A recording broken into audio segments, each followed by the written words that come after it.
And we're back. Hello, everybody. What's up? I'm Jay with Guilty of Crime, and we're on day, what are we on, 46 or 47? My goodness. Come on in, guys. I know you're waiting to see what happened to Sheriff Nanos, why he's under fire, and what he's done. There's a list this long, guys. Also, FBI finally speaks on. They're the ones communicating mostly with, and an FBI specialist is going to talk about what is really happening in this case. So come on, everybody. Come on in. Hit that like button. Subscribe if you haven't. Get a membership if you can. And I'll say hello to everybody. How you doing, Ray John?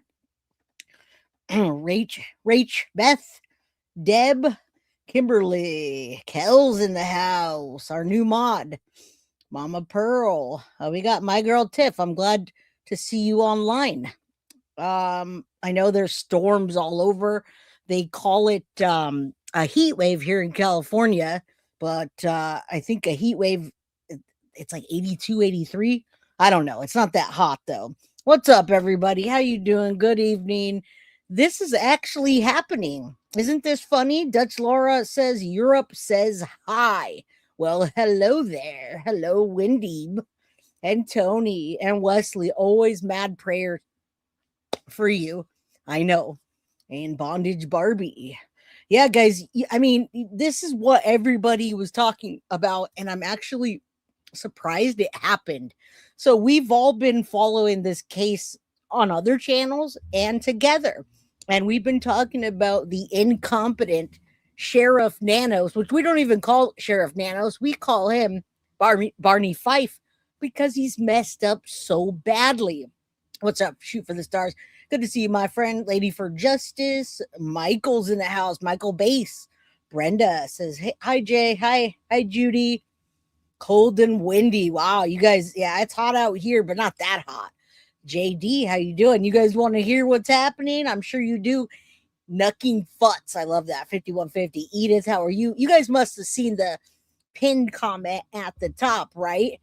There's a top with the petition, and the petition is change.org to get Sheriff Barney Fife, aka Sheriff Nanos, out of the office, guys. So take a look at. Hold on, real quick. Let me just pull this up real quick. That might be helpful. Dolly's going back to Arizona. He's crazy because I gotta tell you guys, as things are heating up on the side of investigations and FBI, they're slowing down in terms of the media. So I wonder what Dolly's going to be doing there when most people are backing out. That's because they don't have updates for the media, guys. Yes, there's a petition. I'm getting there. Literally, a literal petition, guys, for and this is these are still the same pictures, but there's literally a petition to get this man out of office. And I'm going to show you all about that, but I'm also going to show you everything else going on in the house today and in this case. I mean, Dolly's in Arizona, but most people, including media and boots on the ground, say there's nothing happening and law enforcement won't comment on it. So here's the thing. As things heat up on one side, they slow down on the other. So first thing I'll do is I'll share this petition with you. It's already pinned. The petition is pinned at the top of my chat. Now, I'll just show you here since I think you guys missed it. And then I'll tell you the list of 99 reasons why it's not really 99, but there's a lot of reasons why people want this. And his response is just, oh, okay, well, the people get what they want. Okay, so take a look at this. People want to recall Sheriff Nanos of Pima County. And I'm going to tell you all about that. They want him out of office. They want him gone. They want him out. He's botched the case. They're done with him. The local people are done with him. They're tired of the mixed signals for him. One time he tells us we're safe, and the next day he tells us we're not. One time he tells us it's targeted, and the next time he tells us, oh, it could be hit again. Like, I mean, I'm going to give you the whole list. Holly, thank you so much for getting it started with the 99-cent super sticker.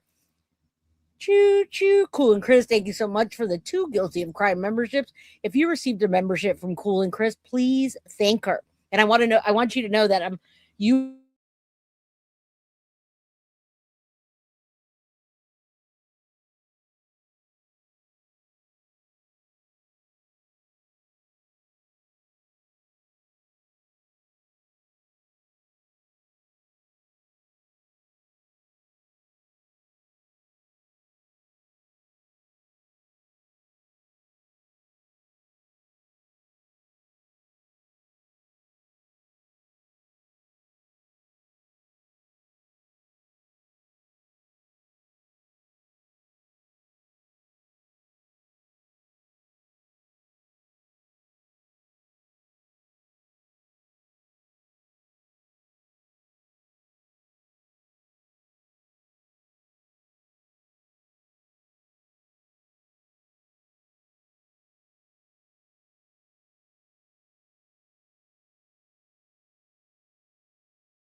We're back, guys. We still have 102 people in here. Come on.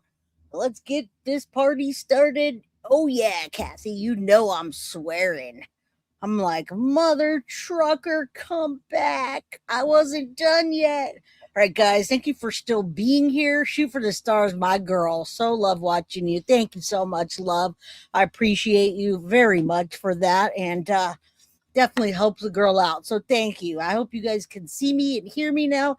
Are we good? You guys ready? Everything went out. So let me know. They are. Okay. All right. We're back. Yep. The power just blasted off. Thank you, Shoot for the Stars. I do appreciate you. Now I have to set this back up just to give you guys the deal. You know what? Let's start with the change.org and you guys will see what I'm saying. That way everyone knows what I was about to say. I'm glad I'm back too because I don't know what I'm going to do with myself without y'all. Thank you guys for waiting. Thank you guys for coming back. If you didn't wait, let's talk about this. Let's get into it because today I have a big episode. Why Sheriff Nanos is under fire. FBI finally speaks on the kidnapping and plenty of updates. Just when you thought the case was slowing down, folks, it's not slowing down. It's just heating up. Depends whose perspective you ask. All right. So thank you. Power's on. Internet's on. I'm excited. Hyped up. Almost panicked, but it was able to. All right. I was almost panicked too. Trust me. All right. Take a look, guys. Let me take a look at my volume. Make sure. Recall Sheriff Nanos. You see that now? I'm going to go ahead and put that on up there for you. All right. And you know what? I'll just quickly read it so you understand what it says. You hear that? All right. It's size baby. Okay. Let me just tell you real quick because I got a lot to present. I put that in chat. Please go. Oh, I gave you StreamYard link. That is not what I was trying to give you.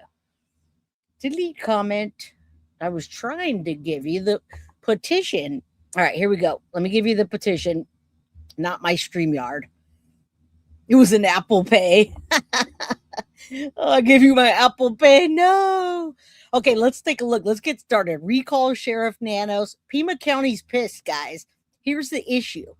Pima County deserves a leader who is accountable, ethical, and transparent in their conduct. Now, I want you guys to realize that this is a big deal.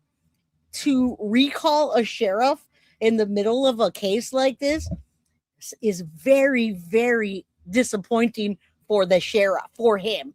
And he's made a statement. You got to wait until you hear what he says. But I wouldn't even want to show my face if I were him.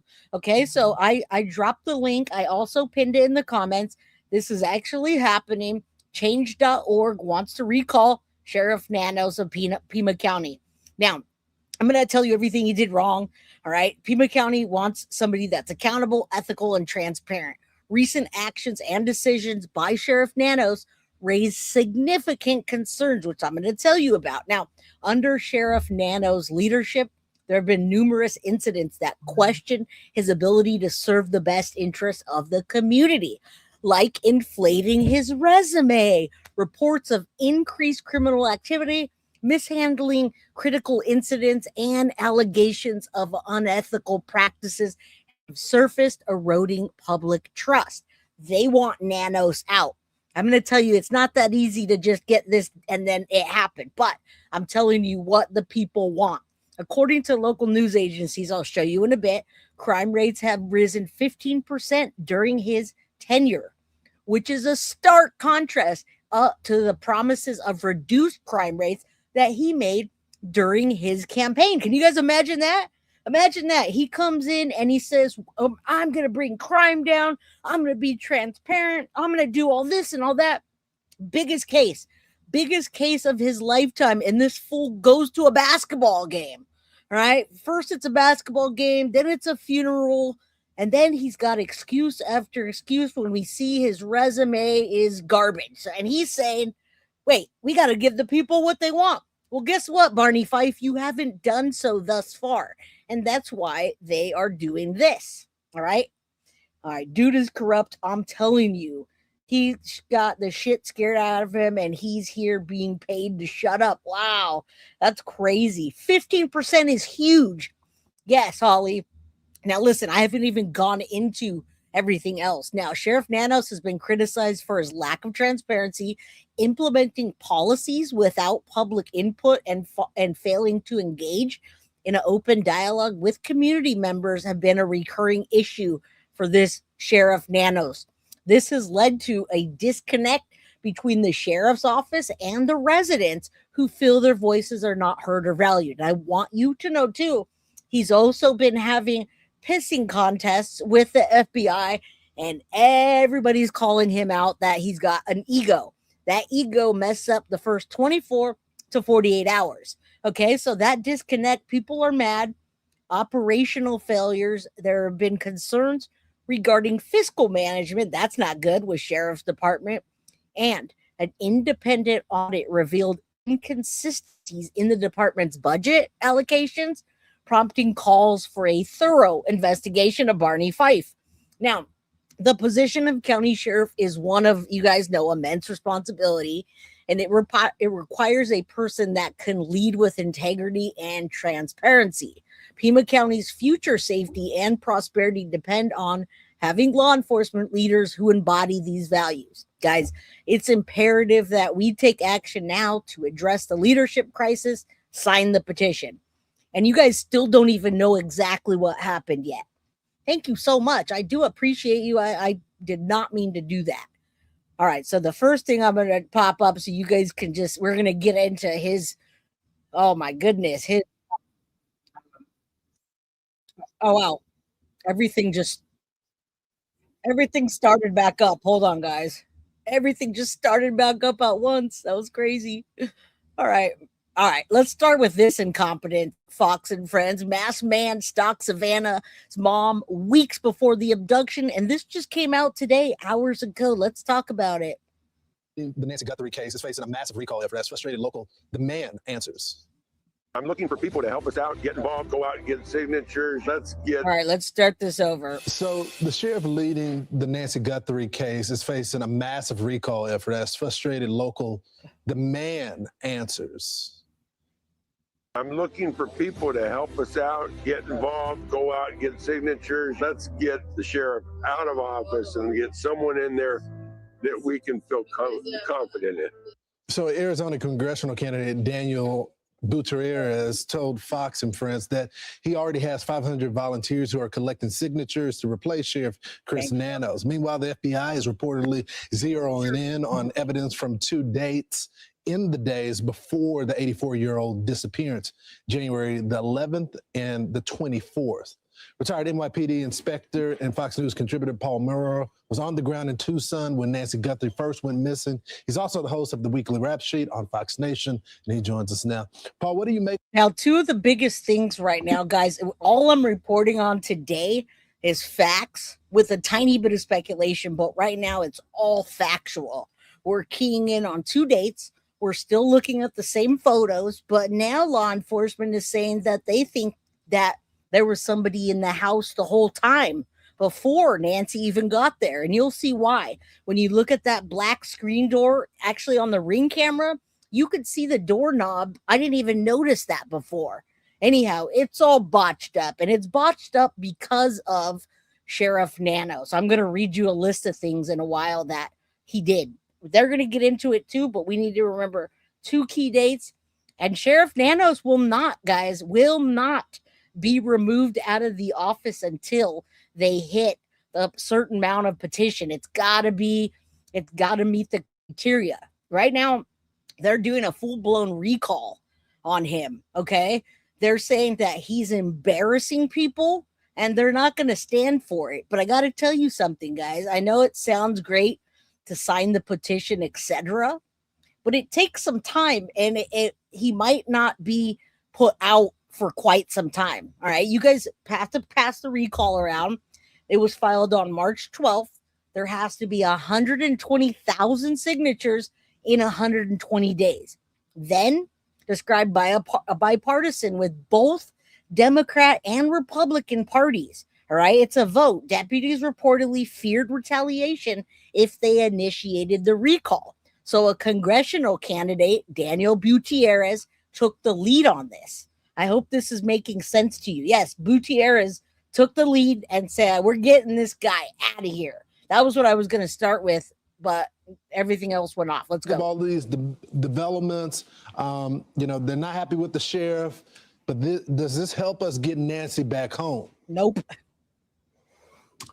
Well, I think the most hopeful thing, Lawrence, is the information about the 2 dates. Now, we don't know what that indicates, obviously, but the most hopeful read on it is that they're looking at somebody and they're trying to place that person or persons in the vicinity at that hour on those dates to see if, in fact, they can begin to work back. And we'll pause this for a second because you guys also want to know the key dates, I'm sure. If you haven't already, we're doing this piece by piece today, but it's all new information that just came out within the hours. Jessica, thank you so much for becoming a Crime Crew official member. Thank you, thank you, thank you. If you'd like to email me about what you talked about in chat earlier, go ahead and email me at that below address, guiltyofcrimebyj@gmail.com. Thank you. All right, so those are the major updates right now. Sheriff Nanos is under fire. I'm going to tell you why. People are pissed. We don't feel like we're any closer, but I assure you things are heating up behind the scenes.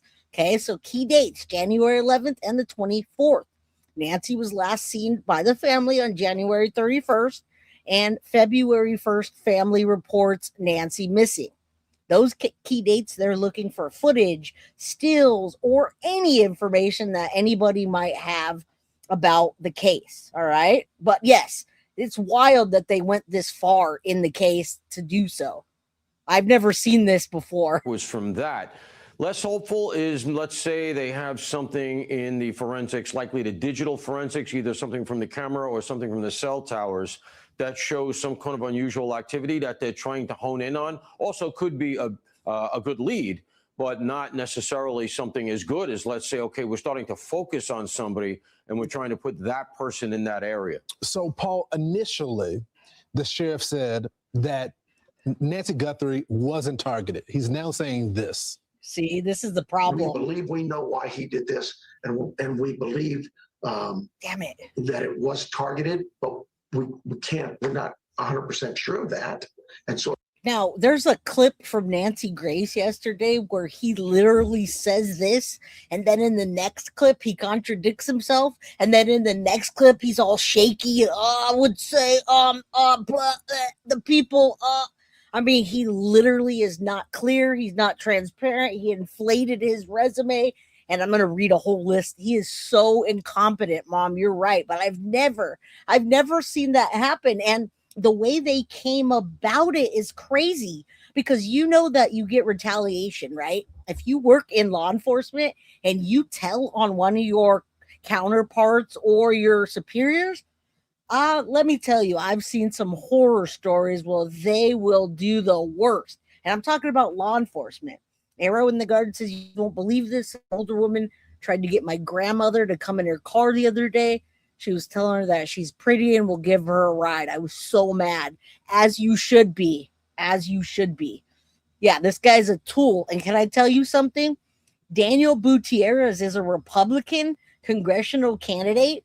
And he's among the people that are gathering signatures in this effort to remove Barney Fife, a.k.a. Sheriff Nanos, okay? And I'm going to tell you all the reasons why after this. But he speaks, he goes in riddles. He talks in circles. It means nothing. it would be silly to tell people, yeah, don't worry about it. You're not his target. Don't think for a minute that because it happened to the Guthrie family, you're safe.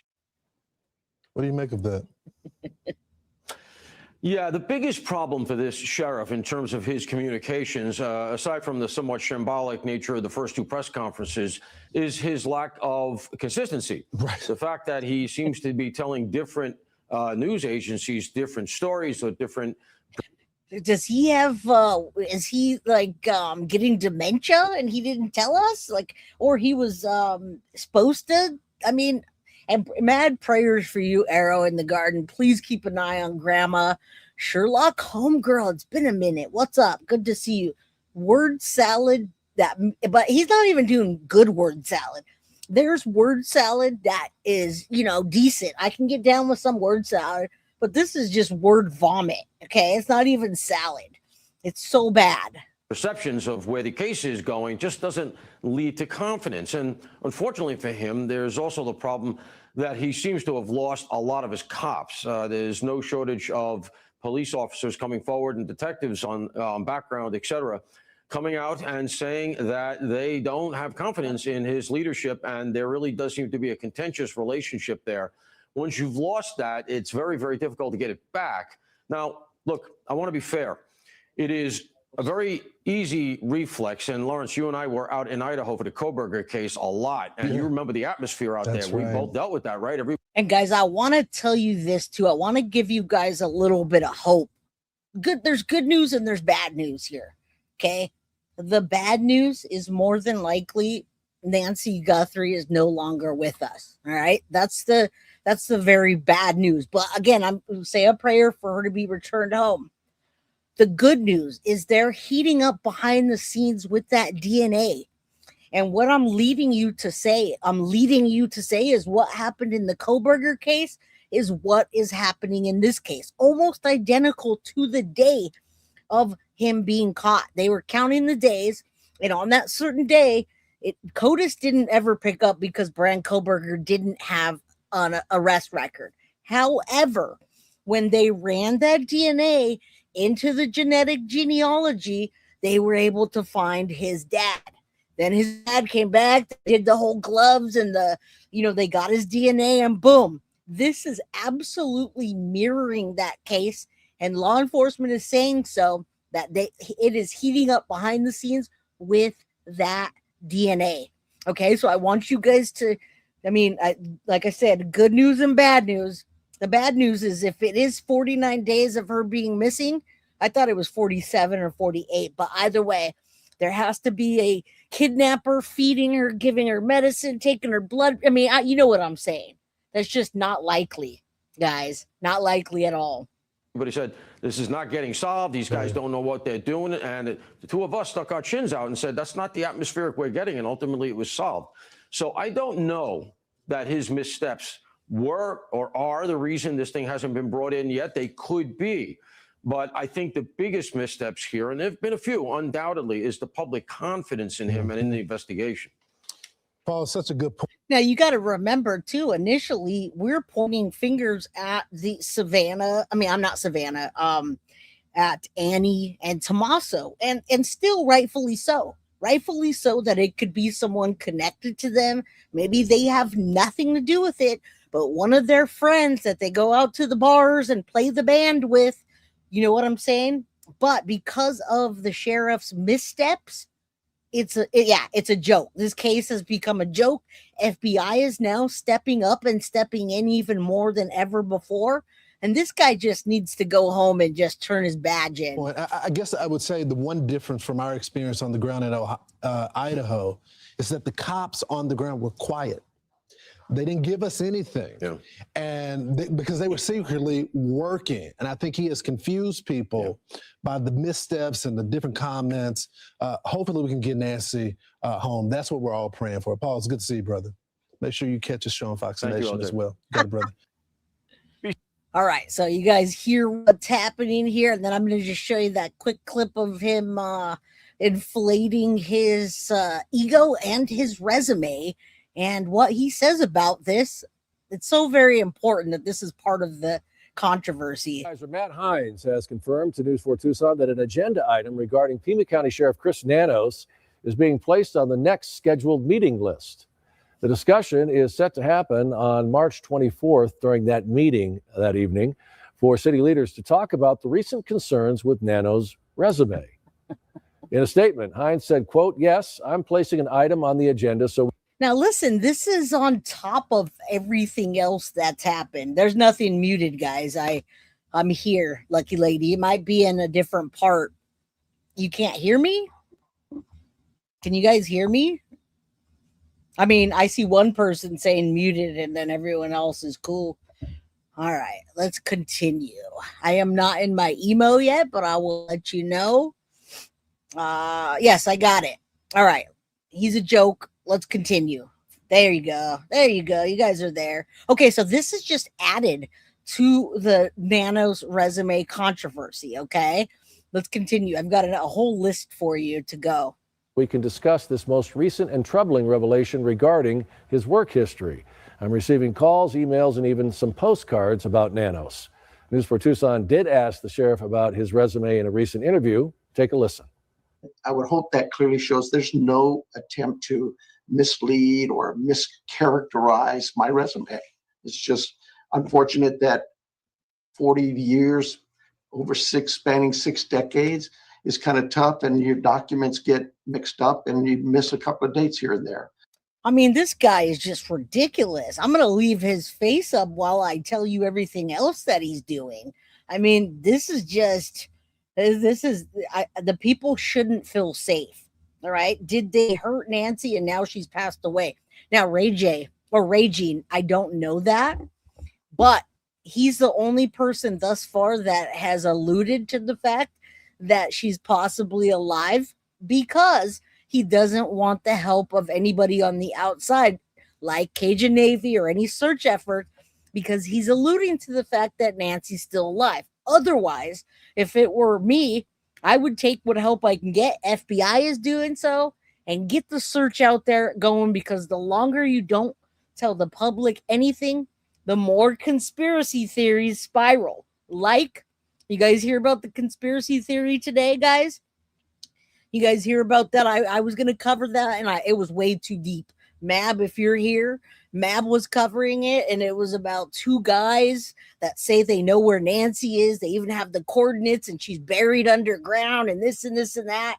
Like, come on, get real. I'm all about having conversations about conspiracy theories, but today is not the day for that.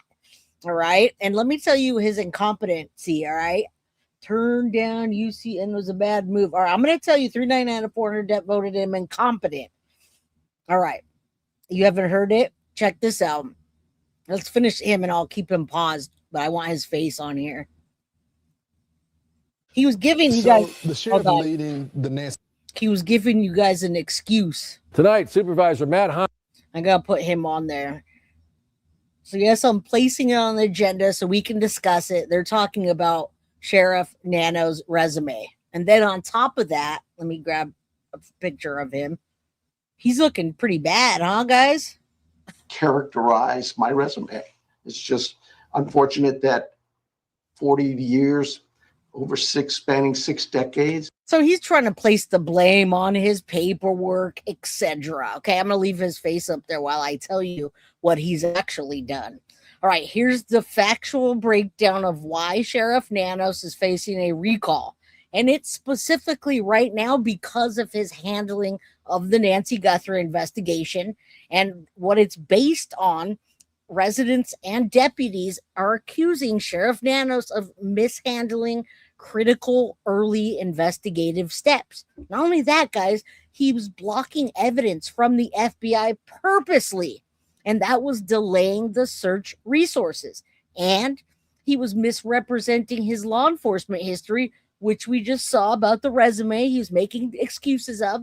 Now, these issues combined with the high-profile nature of this case is sparked by a bipartisan recall, and that effort was filed on March 12th, 2026, 6 days ago. Now, here are the specific actions that led to the recall effort, all right? First one is mishandling the Nancy Guthrie crime scene.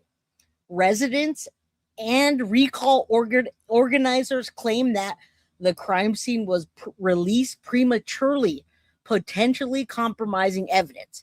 Who thinks that he mishandled the crime scene and cleared them too early? Anybody? Okay, that's the first one. Okay.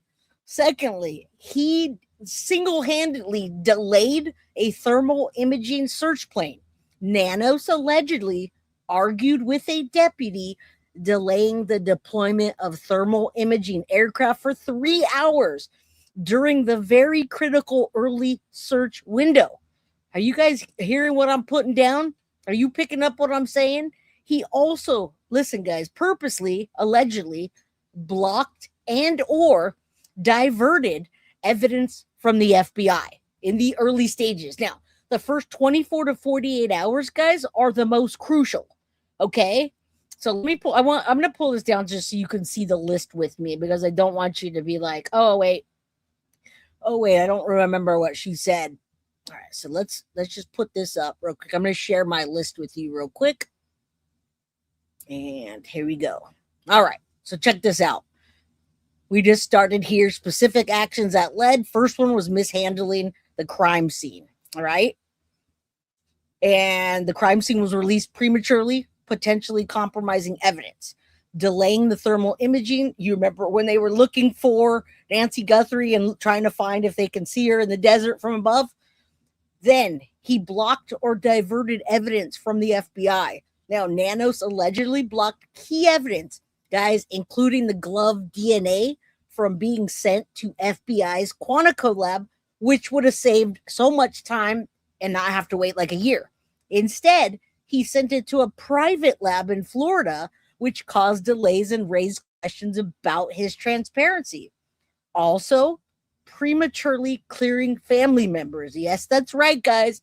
He prematurely cleared all family members.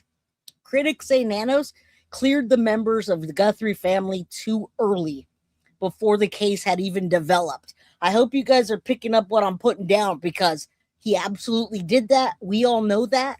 We kept saying, why don't they have their car back? He cleared them, right? Now they have their car back. But these are the accusations on why he's being recalled. Now, he also reduced manpower during an active search. Deputies publicly questioned why Nanos would reduce the manpower while the case was still active and unsolved. Then, last but not least, is the resume discrepancy that we just saw. A report revealed Nanos misstated his law enforcement history, claiming that he had resigned from the El Paso Police Department in 1984 when he actually resigned in 1982 to avoid termination for disciplinary issues. Guys, that's a big deal. They probably wouldn't have got him to be sheriff if they knew that back in 1982 or 1984 that he was going to get in trouble and be terminated. So instead, he resigned. They're not going to put someone like that in charge. Okay, this revelation of the resume discrepancy was the final straw by the recall organizers. However, the recall efforts have to be filed. They have to be filed, signed, time allowed, and then supported. All right, so it's out there. It was out there for 6 days. We need 120,000 signatures, 120 days, and the described as bipartisan with both Democrats and Republicans participating. All right. Deputies reportedly feared retaliation if they initiated the recall, so they did it as a congressional candidate. Daniel Gutierrez took the lead. All right. Let's get back to it. I'm going to bring you on to, where are we there? I got thrown off with all of that power outage stuff. How's everybody doing today? All right. Has anyone ever seen this during the middle of a case? I feel like the first 24 to 48 hours were highly compromised, and that Matt is still at the front door. All right, let's look here. Sheriff faces recall. This just came out at 9:45 a.m. Here's what he says about it. This is his response, okay? I'm going to give you his response. And I don't like politics either, but sometimes it takes politics and a government. Government means we, the people, have to vote on something or other. We want that, because if we don't have a voting system, you guys, then guess what? They can do whatever they want. They can say, off with your head. And guess what? No democracy, no one to say anything. You give too much person one person too much power. No. Also, we just hit 333 in chat. Say a prayer that Nancy Guthrie is brought home soon. But we need politics as much as we hate them. All right, doing well for my travels. Yo, criminals, the Maps is in the house.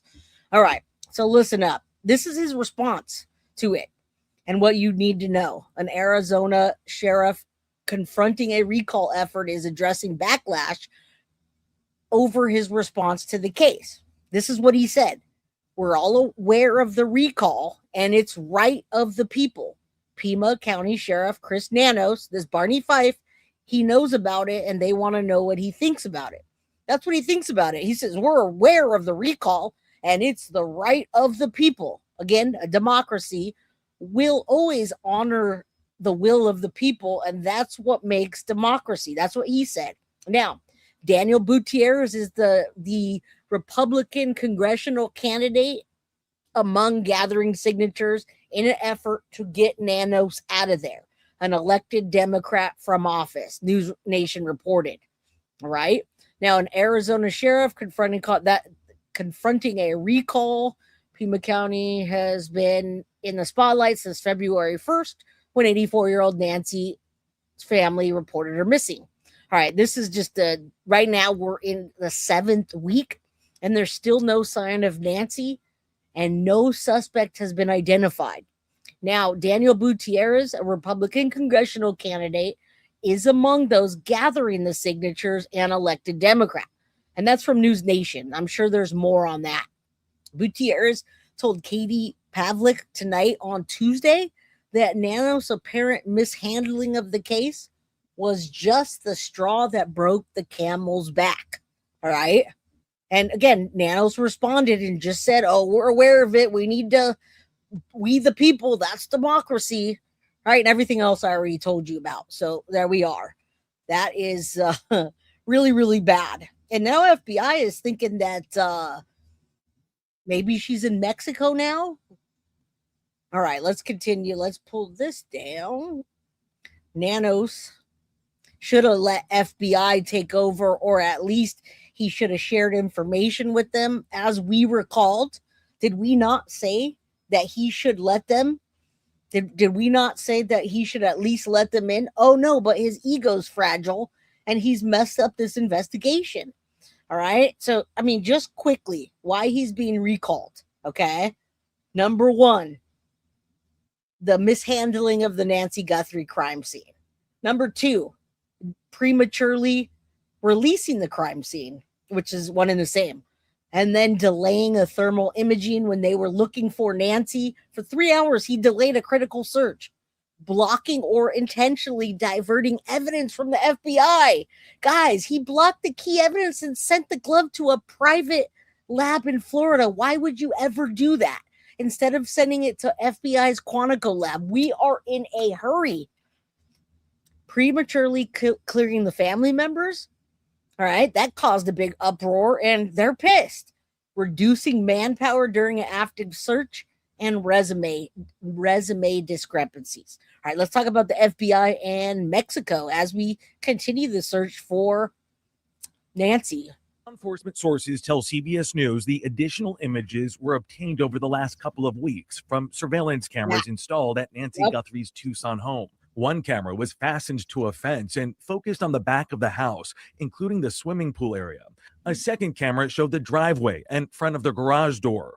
The new images captured family members, landscapers, and pool workers, stretching back weeks prior to the kidnapping, but nothing deemed suspicious.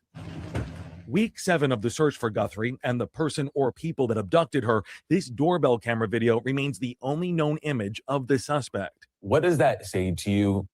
Yeah, it's lack of meaningful leads. That's the initial thing it says to me. DNA recovered from the crime scene is still being analyzed. If they're using this is, they haven't showed this often, guys. So I was really interested in seeing the backside of the property, and that law enforcement is finally coming out and saying, hey, we think that there was another person driving the car. Okay, it's likely there was another person that was driving and waiting. There was another person that was already in the house because of that front door.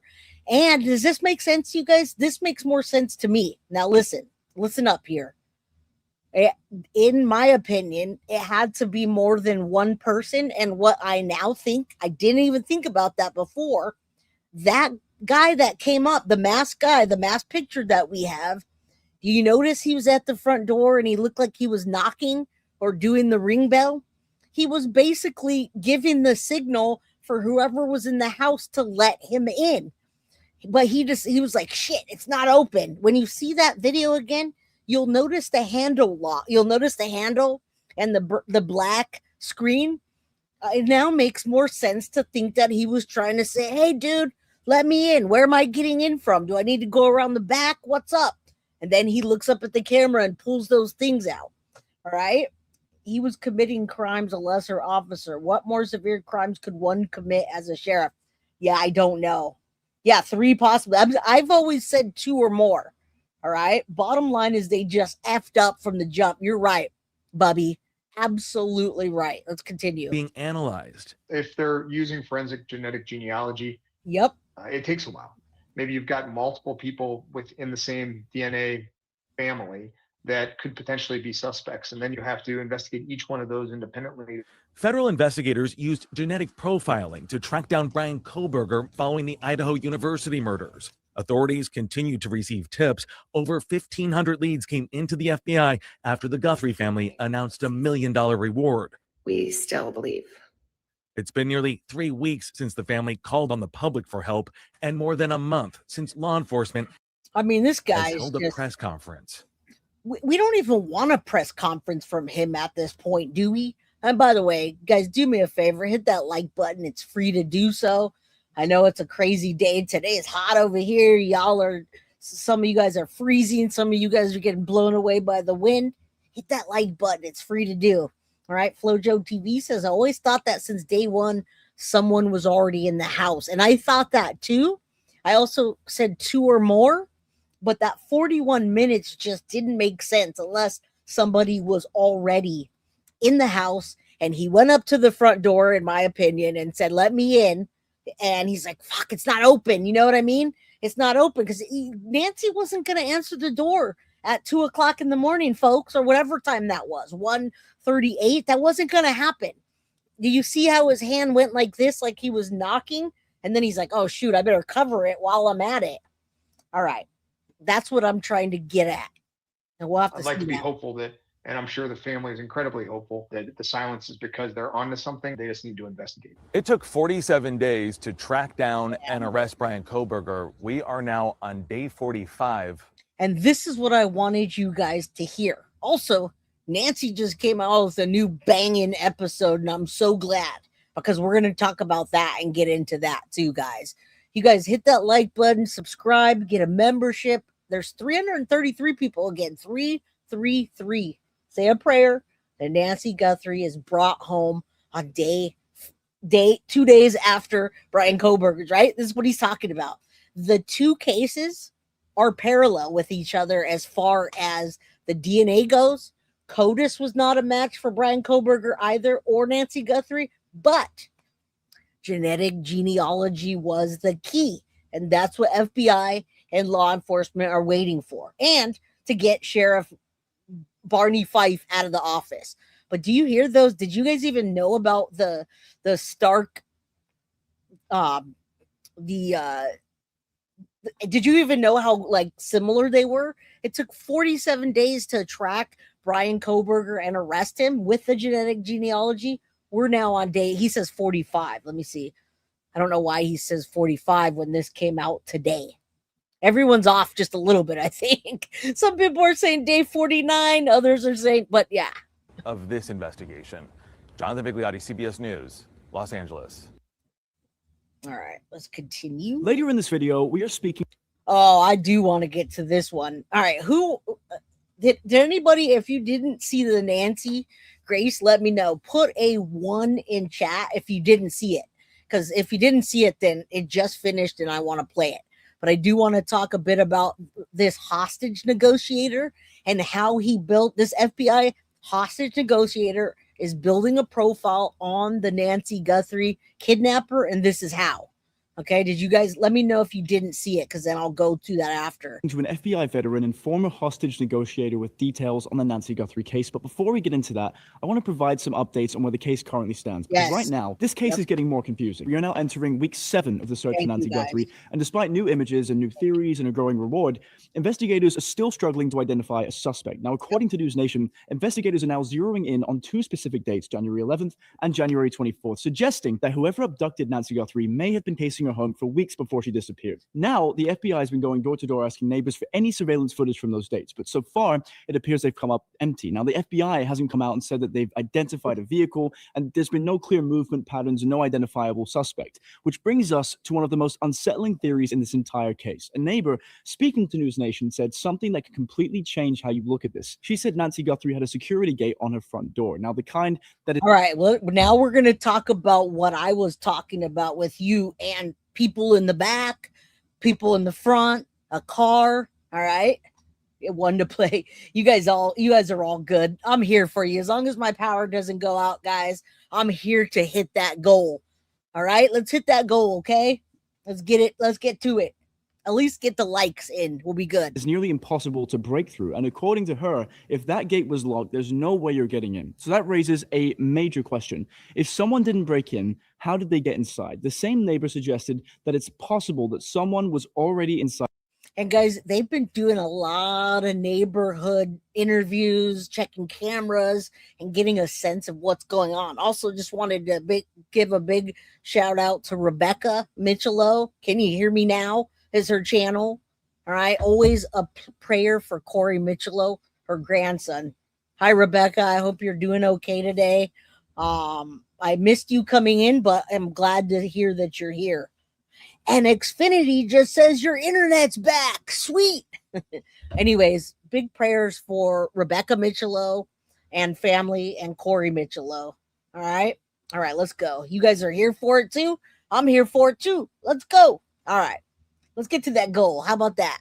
At the home, or that there were multiple people involved, potentially an accomplice who was able to unlock the door from within. Now, this somewhat lines up with what former FBI Special Agent Jen Coffindaffer told us the other day. Roll the clip. The fact that they changed locks on the back, it makes me think that entry was made from the back, went through the garage, entered the home, and then the person that we see on video, his duty was actually to disable that camera. It made a lot of sense to me that there was a division of labor and that more than one person was involved. Even the FBI.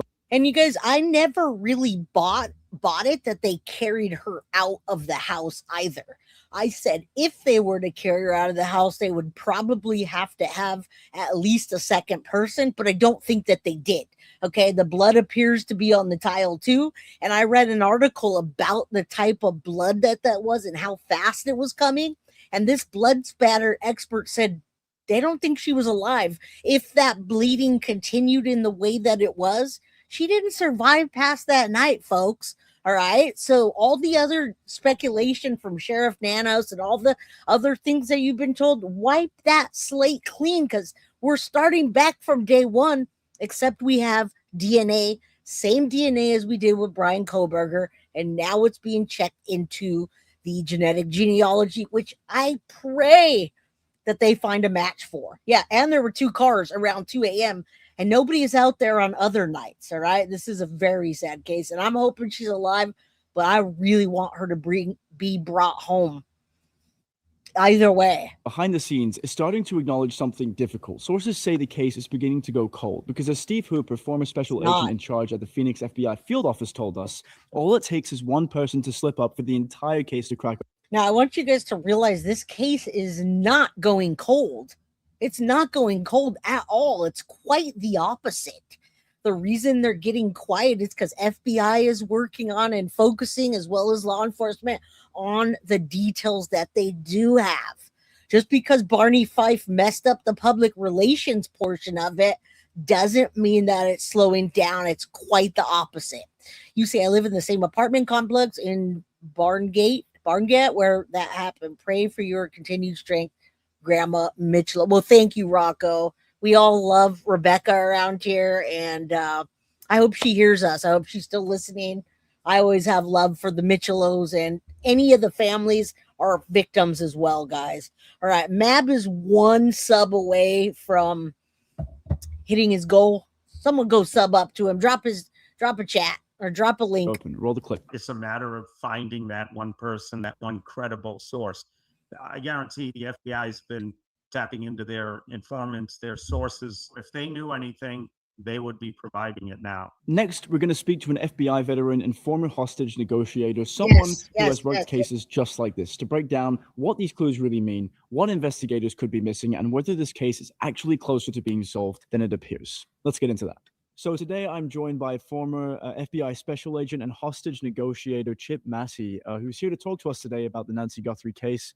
Mr. Massey, thank you so much for joining me today. Of course. Thanks for having me. So let me ask you, when you first heard about Nancy Guthrie's disappearance, it's been about 7 weeks now.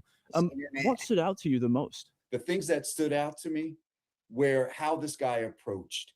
In the first time we see these images and that video, we see a guy that is trying to disguise his gait, right? Once he enters toward like the focal area of where that camera is, we see him slump, and we see him, his movements become a little bit strange and exaggerated. His arms drop to his side. Now remember, we haven't heard from any of these people. FBI hasn't talked. I haven't presented anything on my channel about hostage negotiations, etc. Right? At this point, they don't even think that it was a hostage negotiation and there was a repeat or a copycat sending different letters, and then you get the text messages where the Bitcoin from Tommaso's buddy Derek, right? All right, I do wonder what's in his backpack too. We're gonna look at that footage again because you're gonna notice how much different it is. And Mab, you just hit 2,000 subscribers. Awesome! Thank you guys for making that happen for him. He has awesome coverage. We're like polar opposites as far as thinking, so it's awesome to come together with him. He's a conspiracy theorist, and I'm like, hey, I just want the facts. I'll theorize once in a while, but that's about it. Most of the time, I like to stick to the facts. All right, let's take a look. He's hunched over.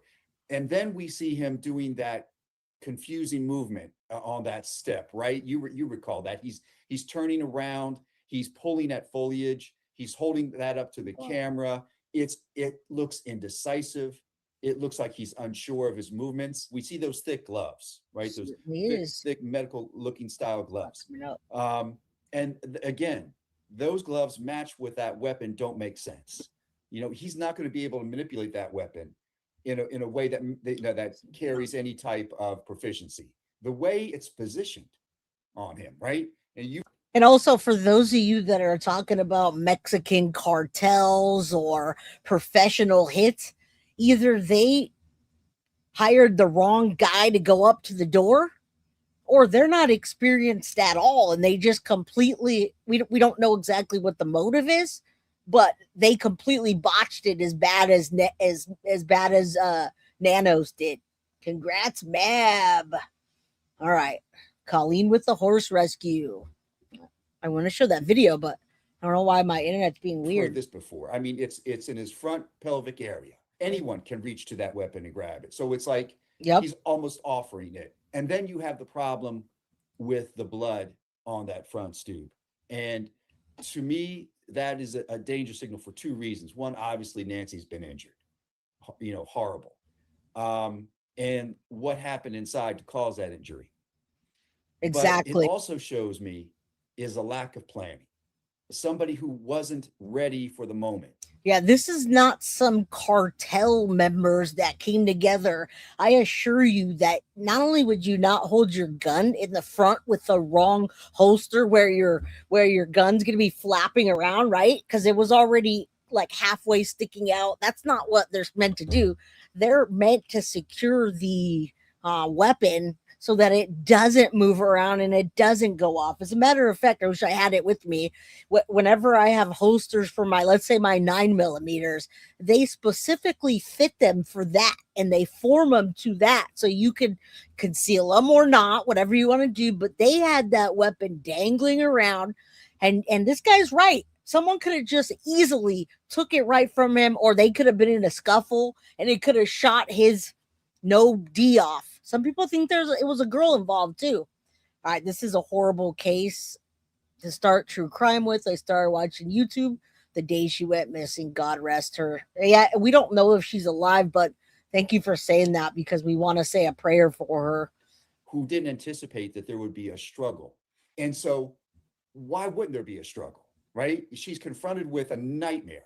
She wakes up and she sees somebody in a ski mask in front of her, right? I can't imagine the amount of terror that was present. So I can call him unprofessional all day and say he wasn't prepared or trained or smart enough perhaps to handle this, but he's still not in custody. So to me, again, that's why I say a head scratcher. There's some things that make sense, some things don't. Right. Now, it sounds like, you're almost building somewhat of a profile on this person or people that did this. I want to ask you, ransom notes were sent out to a variety of Tucson media outlets. And you guys are going to want to hear all this. Please hit that like button, subscribe if you haven't, get a membership if you can, and lock yourselves in here, because I'm telling you, there's a lot of information today in this case, and I want to hit as much of it as I can. All right. When you hear this, these are not conspiracy theories. There's a little bit of theory with a lot of facts. That's what I'm going over today in this case. The facts. The fact that Sheriff Nanos is under fire and that petition is circling to kick him out of office, and why. What FBI has to say about the case, and then all of the updates, the two different cars that we see, the people that haven't been approached, the suspect that turned to now suspects. There's a lot in this case, guys. I assure you, this is not a cold case by any means. And also us. These ransom notes were not sent directly to the family. What does that tell you about the person or people that committed this crime? Well, couple things. One would be that their at least their communication techniques might be a little bit more sophisticated. So if they're trying to disguise the IP, if they're trying to, make this less direct, involve other outlets, maybe to get one as a way to broadcast. Now, here's the problem, guys. Maggie, you're right. The kidnapping is sloppy, but it's turning out to be difficult.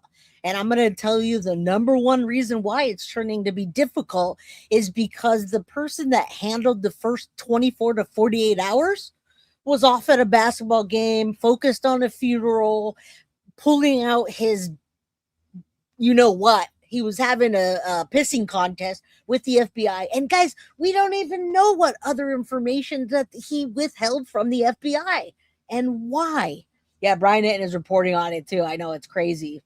I don't want you guys to hop off, though. I mean, we could take a look at some of that, but everybody should be reporting on that.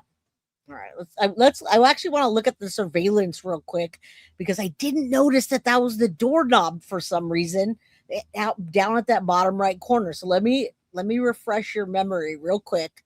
Let's look at this quickly. And yeah, a lot of people are reporting on Nanos now. All right, let's take a look. All right, I did not notice that right there. For some reason, I don't know why I did. I don't know if I was looking at his hand, his face, his height, his shoes, but that's the doorknob right there, and that's the black gate. You see what I'm talking about down there? Now, watch how he comes up, and he's almost knocking, and then he's like, shit, the camera's lighting up, and he goes and puts a thing. Take a look at it real quick. All right. One word, Nanos. I mean, you guys know the first 24 to 48 hours is the most important time. Look there it is down there. I did not even realize that. That is the handle. And with this hand, he's doing what? Turning it? What's he doing? Is he trying to say, let me in? Do you see what he's doing? And do you see the handle and the black gate that's up? Did you guys see that before? Because I certainly didn't. You think Nanos has a bigger part in this? Well, he's certainly not giving them the information that they need. I mean, we could certainly talk more about that, whatever you guys want to talk about, but I just want you to realize what actually happened here. You see, he's like, oh, shoot. And then he's kind of tapping on it. Is he trying to tell the guy, hey, let me in? What's he doing with the other hand down there? Other guy, other girl, whatever. Know what? No, somebody said no. Just no. All right, let's continue. All right, let's stop this and let's go back to this hostage negotiator. And by the way, everything that I'm putting out just came out hours ago. Broadcast this message instantly, so that it wouldn't be something that people would try to cover up. But again, it also shows that there is some degree of technical knowledge when dealing with the delivery of these kind of messages. But again, it sure caused the public to be aware of it. It wasn't something that the family would go directly to authorities and say, you know, can you help us with this? It was, in other words, it seems like the captors did want this to be publicized for some reason. Now, the FBI has said that there's been no direct contact with the kidnappers, and the deadlines that they had stated in these notes have since passed. And I'm just wondering what that breakdown in communication says to you. Well, the change that we saw in the Guthrie videos, right? First, we saw the way Savannah was addressing, it seemed like, the abductor, you know, in her choice of language, and the way she was saying things like, "You're not alone." Yeah. I want you guys to pay attention to this part because this is very important in the case. I've been waiting to hear a hostage negotiator give us their take on why Savannah was saying the things the way she did. Why was she getting in there? Like, you know, why did they use the Silence of the Lambs? Is that a FBI hostage negotiator script? What is that? Yeah, on the surface, this case shouldn't be as tough as it's been. I agree. We have 330 people and 223 likes. All right, let's continue.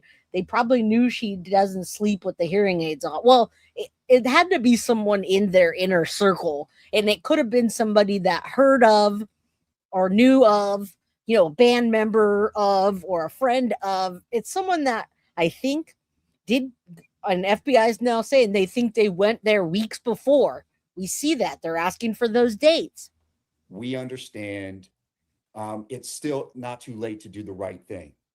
All things that are appealing directly to the captor. Now, that is a linkage that's important because we want these captors to know that they're responsible for the health and safety and well-being of Nancy while they're in her care. It puts them on notice for that. That's an important element. You know, not only for them to remind them that this is our mother. You know, this is a matriarch in our family, extremely important person. We love and adore her, and we need her back so we can celebrate. But we saw a break from that, right? We saw a break from her addressing the captors, and then in the video that follows those is she's speaking directly to the American people, and she's saying, if you have seen something unusual, maybe you know who this individual is, right? All those things pointing to there was been a substantial break in the community, either the communication or deadlines or proof of life that had passed. And they meant something. It's something that was so important that Nancy said, rather Savannah said, Yeah, we're going to move off from this. I keep doing that too. I keep saying Savannah and Nancy. A girl is with mixed with this case. What? Huh? Ears? What are we talking about? He spoke from the heart. No writers around to edit her words. Oh no, they had. Are you talking about initially? Because they absolutely helped write the negotiation or the message to the captor heart. Let's see, Jay, are you able to blow up the video of Nancy's front door with perp? I saw somewhere where they blew it up, and on the right in the distance you can see what looks like lights communicating with them. I have seen that. You're probably talking about a creator that has been doing that. But yeah, I can do that, but I don't have the ability live to circle it and do all that. I'll see what I can find. All right, saying Savannah is very mean. But yeah, there's a lot of clickbait, guys. Be careful. When I'm old, I'll still sleep with my hearing aids. I don't think you will. Let's continue. And we're going to change direction. So that's the change that I see. Now, it's interesting that you bring up the videos, because what I'm wondering is, you know, Savannah came out on social media and offered to pay the ransom. How unusual is that in a case like this? Well, videos that self-as broadcast to the public, hugely unusual, right? We have the case of celebrity.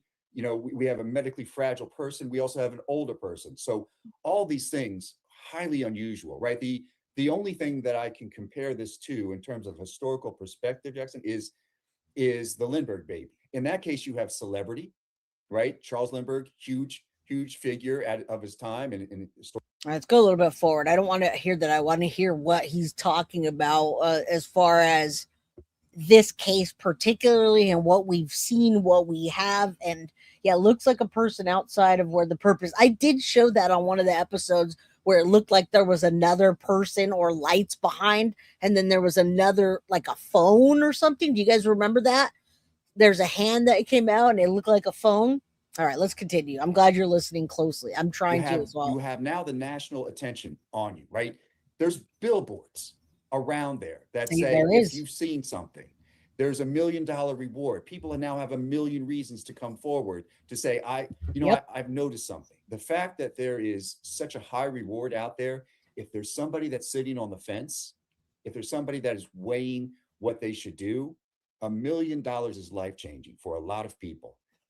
I heard there was 30,000 more tips that came in, but we don't know where they came into. Did Sheriff Nanos direct those leads to FBI and to other people, or was he keeping the resources? Remember what happened. So you guys got to think about that.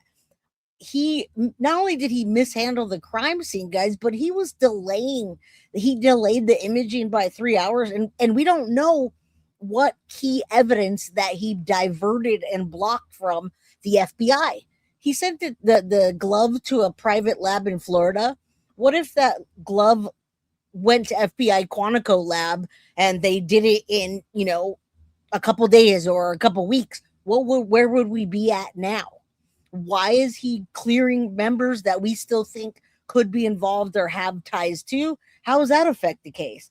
No one's claiming a reward because it would implicate themselves. Yeah, I agree with that. I agree, but you got a lot of crazies out there that would. What picture are we talking about here? All right, let's continue.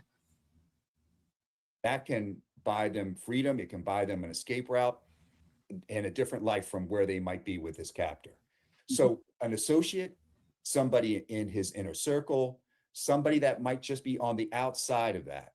Those are all people that. And that's what I'm thinking. 110%, guys. I think that, and I hope this does get solved, because the last time we heard about a ransom note was the John Benet Ramsey case.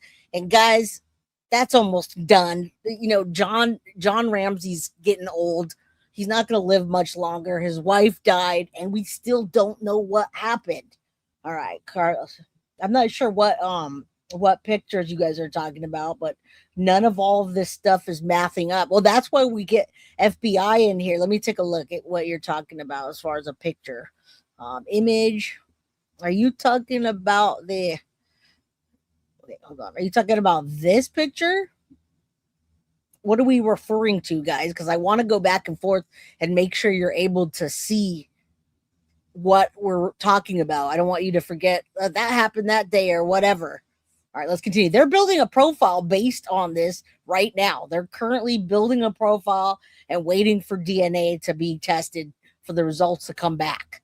This kind of outreach, the way they are responding to them, is 100% the way to go. You've evidently studied this case intimately, considering, your thoughts on the way the gun is holstered and how the person on the Nest doorbell was acting. I know I'm asking you to shotgun here, but if you could, in your own opinion, kind of craft a profile on the people that did this, what would that be? Who do you think committed this crime? What does their lifestyle look like? All right, let's pay attention to this, because what he's saying is valid. This might not be some conspiracy theory that you're like, oh my God, but this is what they're looking at. FBI is now stepping up to the plate in the absence of it. Now, they're not in the absence of, but what do you think's happening actively right now with Nanos not being trusted, not being transparent, and everyone wanting him out? Do you think that he's doing his best on the case and that he's going to all of a sudden be transparent and vocal? Yeah, if the perp's listening, you can retain Luke's lawyer and get immunity for $1 retainer. Interesting. Is the man on the front entrance? I mean, how would we know that? We've got Mojito. We've got everybody is Hispanic that we've looked at thus far, or some sort of ethnicity that's not white. All right. So we don't know, but they're building the profile right now. And that's what we're talking about right here. Did they plan this for weeks? Did they case the house before going in for weeks? Can you kind of give us an idea of what you think the person, their mindset and their lifestyle might be like? You know, it's interesting that the investigators are looking at a couple dates, right? They went back and recanvassed, and they asked about, I believe it's January 11th. January 11th and January 24th. Yeah. There we go. And that's significant because there's likely been some kind of information, some type of evidence, either in interviews or something captured on another camera, or something that's correlated when there was a bunch of interviews done and they got this information back. And here's what I mean.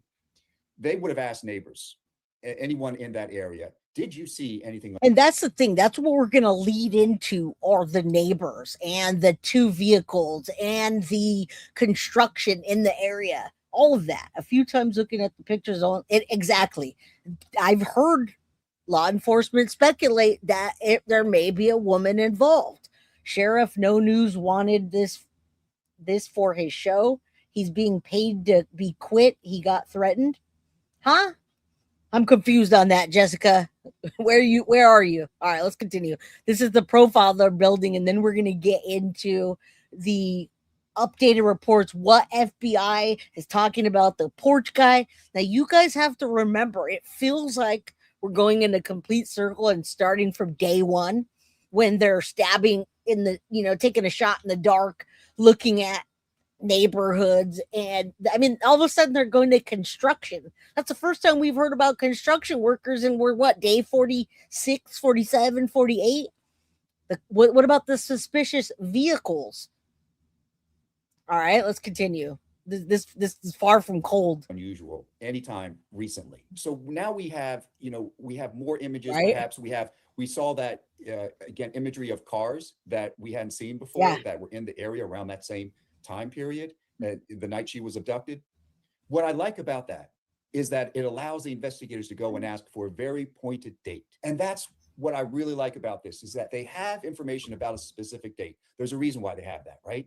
Now they're going back and they've asked those neighbors, do you remember anything unusual about this time frame? And guys, I my strong feeling from the beginning, even when they didn't say that, is there are two or more people. And that's why they're chasing their tails, along with Nanos diverting information, hiding it from them, and trying to have the biggest D. All right. He's like, I have the big D. I'm going to solve this. Now, this is valid, Jessica, when you say the sheriff's either being paid to be quiet, he's being paid because he was threatened, or he's involved in something to get reelected. I think he's corrupt. And that's why they want him out of the office, Jessica. However, he has botched other cases, and this was the straw that broke the camel's back here. The first 24 to 48 hours were the most important, and he screwed them up. Why? You're trying to put the why to it. I don't think that's why. I do think that the reason he cleared the family was because Savannah Guthrie was breathing down his neck saying, you better say something. I can tell you that. Influence, right? Influence and money. But I don't think he's involved in it. He's not good at what he does. And they wouldn't even have hired him if they knew that he had a disciplinary action that was going to get him fired, but instead he resigned. All right. So he changed the dates on his resume, and he completely left it out that he was under investigation for doing something. Right. So he resigned and he covered it all up. Did you lose internet connectivity? Do you see was there a strange blackout in your coverage? Did your dogs bark about anything? People will start putting things together and say, I remember I happened to look out my window around that time and I thought I saw this car and it looked a little out of place. And so now they're putting these kind of things together. So we have that. But for this person, again, the way they moved on that. You got to go back to the beginning, Jendi, because you didn't even realize that Sheriff Nanos was elected. His position is an elected position that people vote for. And he promised to get crime rate down. He made a bunch of promises, Jendi. And not only did he make a bunch of promises, but crime has risen by 15% since he's been in office. So if you really want to know everything else that he messed up, go back to the beginning of my episode when I get into that. And then we're going to continue getting into all his mishaps. All right. But yes, I mean, he's done a lot of harm, not just in this case, but in other cases. That's why the people are demanding a recall on him. They were in that house for 41 minutes that we're aware of. You think 41 minutes. Again, this is not a professional takedown. This is somebody that doesn't know how to handle the situation that's in front of them. And you still got the front mat out front. You got the mat out front, Mab. Why would you ever leave a doormat that could potentially have more blood, mixed blood, fibers from shoes, fibers from grass, bugs? You know what I'm saying? Law enforcement and FBI can take that mat, pull stuff off and say, you know what? I found this weird bug, and that bug is only around these swampy areas and swampy. You know what I'm saying? I'm just making this up, but my whole point is, they didn't even process the rug. And then JLR's Pizza walked over it. And I'm not blaming him. I'm just saying everybody went to the crime scene and just botched it all up. And he didn't do anything about it. Thank you, Bubby. I appreciate you for the $3 super sticker. Thank you so much, Jenny. I do appreciate that. Yeah, and there's no security, but now there is, right? Isn't that weird? A blue shirt. I wonder if that's connected though. So to me, at least in the respect of the art, the format of what it takes to kidnap, to abduct somebody, I got to put them way down on the list of professionalism. Exactly. That's what I'm saying. When we're talking about an ability for somebody to be okay to handle violence, we're talking about, think about this, the mental makeup of somebody that is willing to do this. You're going to enter somebody's house, you're breaking and entering, and you're there to abduct somebody. That takes a whole different set of mind. It takes a whole set of mind, and it also takes more people than one. You got to admit that. I mean, we're not watching TV here, right? This isn't some episode of CSI Arizona or whatever. It's not going to be like that either. But they certainly did botch it by letting people step all over it. And why is the mat still there? Interesting, Jay. Some detective did the thumbnails from the day previously were workers. Yeah, we're going to look at that next. We are definitely going to look at that next. James Burke, the chief of Long Island, that kicked out the FBI. Oh, I know. You're right about that. I was just watching that. Let's not get into that because I'll keep going. But yes, in the similar actions happened in the Rex Heuermann case, the Gilgo Beach murder. All right. He botched it. They kicked him out. They didn't solve that because of how he botched it. Did you know that, Maggie? All right, let's continue. I want to get to the FBI seeking surveillance and explaining about the chip off, which is a forensic technique on the Nest camera that they could be using right now. Because now you're comfortable with violence, and you're comfortable with violence against a medically fragile older woman. Did this person have information about what was going on inside there? Absolutely, yes. There's no way that from what we saw on that stoop that they would have approached that without it. We also have some information that it sounds like they were in that area previously, whether those dates or another time when investigators were asking about, did your internet coverage go out? So these things are all pointing to a degree of planning. There's that to a point. And to a point, but somebody, Rocco, you're right. The perps never should have been able to get in the house. That's why the person is linked to the home. Not only that, but in a case like this, it's more than likely somebody you know or know a person of that's in your inner circle. That's why they went back multiple times, not even worried about it. And from what I hear, the back door was left open. So I don't know what they did afterwards in the 41 minutes and how many. Was there one person in there? Was there two? What were they planning on doing with Nancy? What did they? I mean, we still don't even know that, right? Guilty crime. I still think they should be looking at Briso. Who? I'll have to look at that. Let me. Also a conspirator, because how in the world do they get a body out of a house without somebody having a car that is coming up? Exactly. Well? It wouldn't make sense for them to park the car right out front. No, hell no. You saw him walking up. So there are things and dynamics to me that indicate there's that. Now, the backpack, they go in with a full backpack. It's pretty clear, at least from what we're able to tell from those video stills. And if you're going in with a full backpack, you're not thinking of a cash grab, right? you go in with an empty bag. And I want you guys to think about this, and what he's saying is directly connected to the Nancy Guthrie disappearance. I don't even know if I'd call it the Nancy Guthrie kidnapping anymore than the disappearance, okay? Because what he's telling you are the answers that we've been asking, or he's given us answers to the questions we've been asking.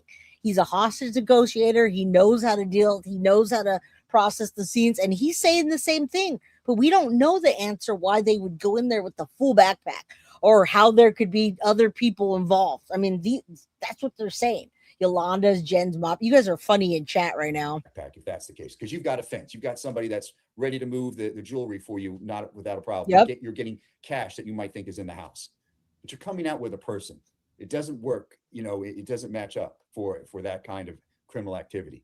So I think somebody whose mindset is they're okay with a high degree of violence and a huge amount of risk. I mean, the timing, everything has to be perfect for this to work. Now, clearly not everything worked out for them. No. But enough has. Certainly did. That's why we're talking, because this person was able to pull this off without us to have enough evidence to track who and where they are. So either that, or there's so much evidence. Now, hear me out. There's so much evidence that are going in so many different directions that they don't know which direction to go in. Because why did we randomly get freaking FBI emergency search warrants? We still don't know. Even the people that got their house raided and pulled over are claiming to not know why they were targeted. You guys got to know it's more than a mustache, or, oh, he looks Mexican. Yeah, exactly. But why? But why? I wonder if they ransacked Miss Nancy's house. And that's the thing. But why? But why would you? It has to be more than one, by the way. And it has to be so many different pieces of evidence. But those pieces of evidence got onto a piece of paper and got to the secret. Or was it they do a secret grand jury, or an emergency search warrant? Got to be an inside job. The pervs aware she's dining Annie's. Yeah, right. Exactly. All right, let's continue. So there's that. It's interesting that you bring up the internet connection. Well, that seems like it's an interesting point of reference for you. Why would you question if their internet connection went out? Are you hypothesizing that they somehow had a way to cut off the internet connection so the cameras wouldn't work? Perhaps there is some conjecture out there, right, that they had jammers, right? That they might have used a jammer to commit this crime. They're saying that the camera, at least closer to Nancy's house of a neighbor's, also went out. No information available, I think, was what the neighbor said when they went back over. And again, I don't see the relevance of the jammer so much, other than if you buy a jammer. Let's say you bought a jammer, which I knew nothing about a month ago when this case started. I went and bought a jammer, okay, and I'm Wi-Fi, I'm jamming signals up. Is it able to be detected by a certain? Is it detected by a serial number, or does it have its own separate IP? What do you know about that? Does anyone know about why the signal jammer would be so important for them to hone in on? That they did a whole episode of that we thought was a walkie-talkie. They're talking about jammers. Their coverage. So part of that conjecture is that they were using some type of jammer to eliminate some of that risk. But it also begs the question then, how were we able to recover any photographic imaging, right, from that? So it's not uncommon for criminals. I know it's very common on the West Coast, especially like in a city like LA, for that they use jammers all the time to defeat this kind of thing. But interesting. All right. Well, this guy's giving us good information. When we get back to the pen and paper and the cross your T's and dot your I's, guys, I assure you this is not going to be some crazy conspiracy theory that they find Nancy being held in some hole, and they've got a woman cooking her some soup, and they got her medicine and the medicines, and they could put her, okay, look, you can hear now. Let's put your earphones on. It's not going to be that, guys. Thank you, Indy Isham, so very much for the $4.99. Great job, Jay. Yeah, it's not going to be that. None of that's going to be, is what I'm trying to say. I assure you, in my opinion. All right, what is this? I don't even know why this is here.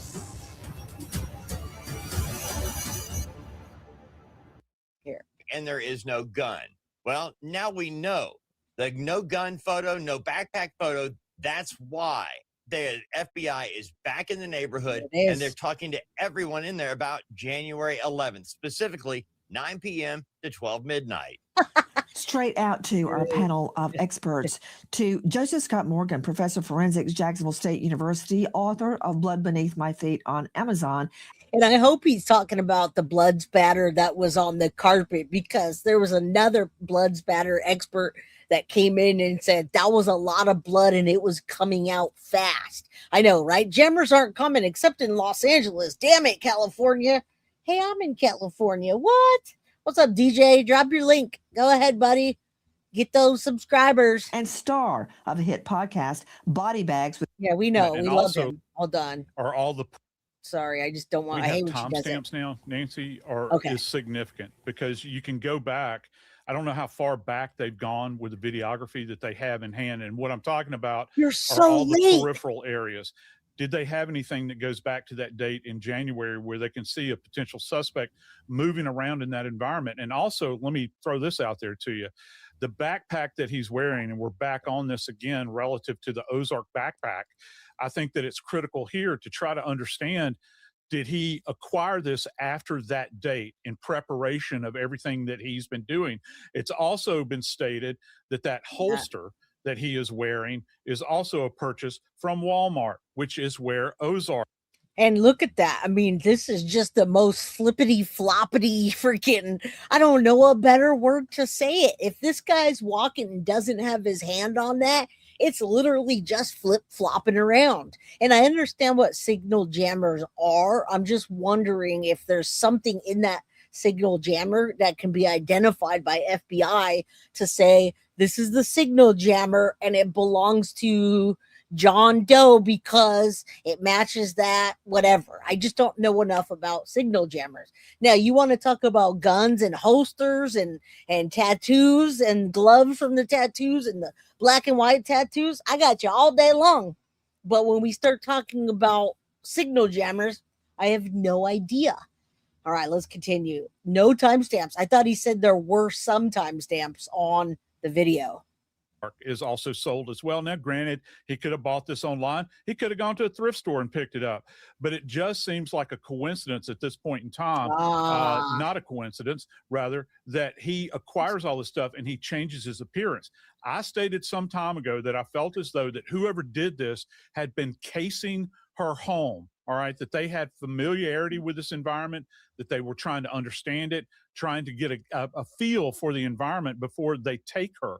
In whatever form that they took her, whether it was walking out. And whatever it is that they did, guys, it was botched. I don't know if this was an actual kidnapping gone wrong or what they did, but whatever they did, it got botched. And that's interesting. Bondage Barbie, I just looked up that person, and let me tell the audience that Brisa and her husband own a contracting business, and they did the electrical work at Nancy's house, with final inspections being on January 7th. Brisa and her husband employed both, or the brother of Carlos. And so I pull up Brisa. She's an architectural designer in Tucson, Arizona, and connected to the Guthrie case because they were in the house doing electrical work, which means they're now looking for construction workers, people that clean the pool, mowed the lawn, etc. All right. I don't want to put a target on Brisa Soto, but I think that we're going to talk about it in a bit here. We don't want to go on conspiracy theories. The door with her, luring her out, or whatever potentially happened in this particular event. And I think that goes to this narrative. See right there. Look at that. Did you see Also how joining us in a did you see how he grabbed it looks like he grabbed the door with his other hand. That's the first time I noticed it. I'm going to hit play again. When you see him come up there, look at one hand, he's doing this up there, and the other hand, it's like he's trying to open the door. Like they should have opened the door for him. You think it was a hit? Maybe. All right, let's take a look. Watch this. And whatever form that they took her, whether it was walking out the door with her, luring her out, or whatever. Look at his hand down happened there in this particular event. And I think that goes to this narrative, Nancy. Also joining us in addition to Dave Mack and Joe Scott Morgan, Brian Fitzgibbons is with us, Director Operations USPA Nationwide Security, leading a team of investigators finding and extracting missing people from around the world. Right. Former Marine, Iraqi war vet. Brian, this is Brian's serious face. All right. And this one just came out. It was finishing up when I got started. And I said, well, let's get the most up-to-date information. And you got to remember now, FBI, whether they're making a public statement or not, with the state of the petition to get Nanos out of office, they're absolutely going to have to step up in this investigation because he's not going to be at his best. He's going to be sitting there defending himself and instead of communicating to us what we need to know. All right. So FBI is doing work behind the scenes. Stalking cases, because that gives me a bead on who is my perp. He's always doing this on weekend nights. Why? True. But that said, the fact that we now have somewhat of a timestamp is significant. Why? Absolutely. It adds a tremendous amount of color behind. Yeah, you know what? I'm glad you said that, SLD, because I didn't notice that because I was so locked in on looking at the size of his hand and the gloves and to see it all tucked in like this. I'm like, does he have facial hair? He's trying to hide his beard. I didn't notice that he was kind of tapping at the door and his other hand was trying to open it. And then he realizes, shit, I'm not going to get in. It's not open. I better go get something and block that camera. Because in all actuality, if they would have planned it correctly, they would have been able to communicate that when he comes up, you let him in the front door. They were already in the back, allegedly. They were in the house for 41 minutes. The back door was left open, allegedly. So, yeah, I just didn't notice that. I didn't notice that, but now I realize no wonder he went and grabbed the shrubs because he was trying to get in. I could see his hand going like that. Like he wasn't knocking the camera violently. He was tapping on that damn screen door. And then he used his other hand to open it and he's like, shit, now I gotta go get this and block it. Damn it, this guy didn't unlock it. He was supposed to. Remember, when you got multiple people working together, that's what happens. All right, let's continue. The profile that we're building of this suspect. Why was it just on the weekends? Is this somebody who traveled a distance, who was maybe working somewhere Monday through Friday, elsewhere during the week, traveling to the Tucson area on the weekend to conduct this reconnaissance? And the second thing I'd like to add is it also corroborates other information that has been revealed from the investigation. Nancy's neighbor reported to numerous media outlets that in mid-January, she wasn't sure of a specific date, that she saw someone, a strange person, walking around the neighborhood. And this wasn't a typical walker that they would see, or somebody in exercise clothing, that somebody was walking up and. No, here's another thing too, because we've saw other people in the area doing that, casing that area, right? That multiple different people that didn't look like this particular assailant. All right, we've seen that, but what are the connections to those different people? What are the connections to all those damn search warrants? FBI is the worst agency when it comes to being open. Yeah, they won't say anything if they had a mouthful, but they also, they don't believe the public has the right to know, but they also have to kind of keep stuff on lockdown to keep the integrity of the case and not let it get out of control. You got to have that good balance, and Nanos doesn't. What's up, Panda Ann? Good to see you. Don't forget to hit that like button. How you doing today? We can come up with 100 different groups of people that might do this, but exactly, Indy, exactly. And that's why we're trying to report on updates, what FBI wants, and Chris Nanos, because you could sit there and we can have 100 different episodes of different theories, but we want to know what happened. I don't want a theory about what happened. I want to take the evidence. This is evidence, and see what really happened. I didn't see that before. The neighborhood. Now, this has been widely reported, and now with this date and timestamp on the perp or the suspect. See, they do have a timestamp On Nancy's porch, it certainly provides some more validation to that tip. The masked suspect seen on Nancy's front porch 3 weeks before her abduction. It's been narrowed down.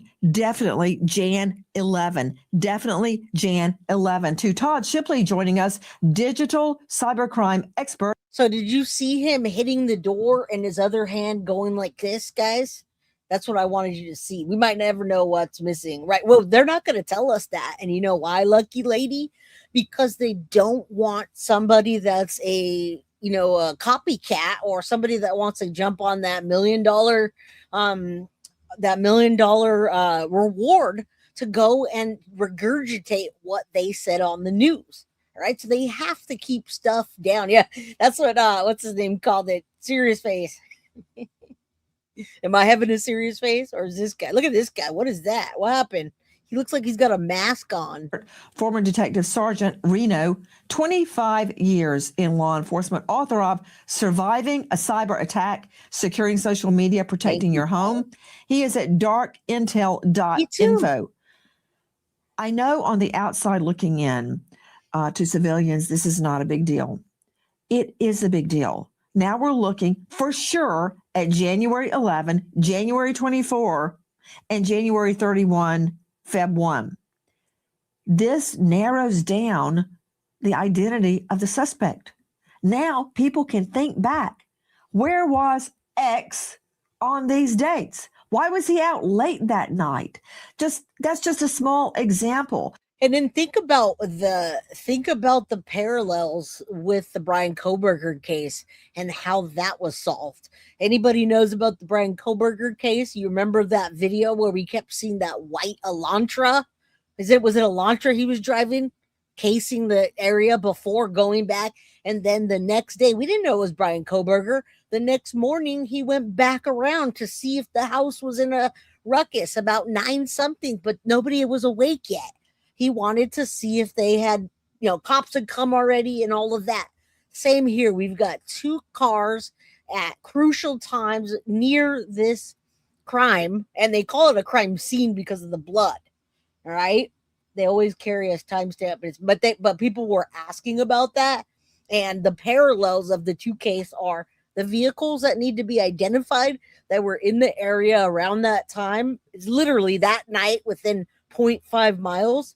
And the DNA genetic genealogy match. Those are the 2 parallels. And that's what got Brian Kohberger. But digitally speaking, forensically speaking, how will this help us? Yeah, that's all we want to know. One of the things that has happened now is that they've taken that Nest camera and gone to the next level of investigation. The general, connecting to it and getting data off is the average forensic work that is done every day.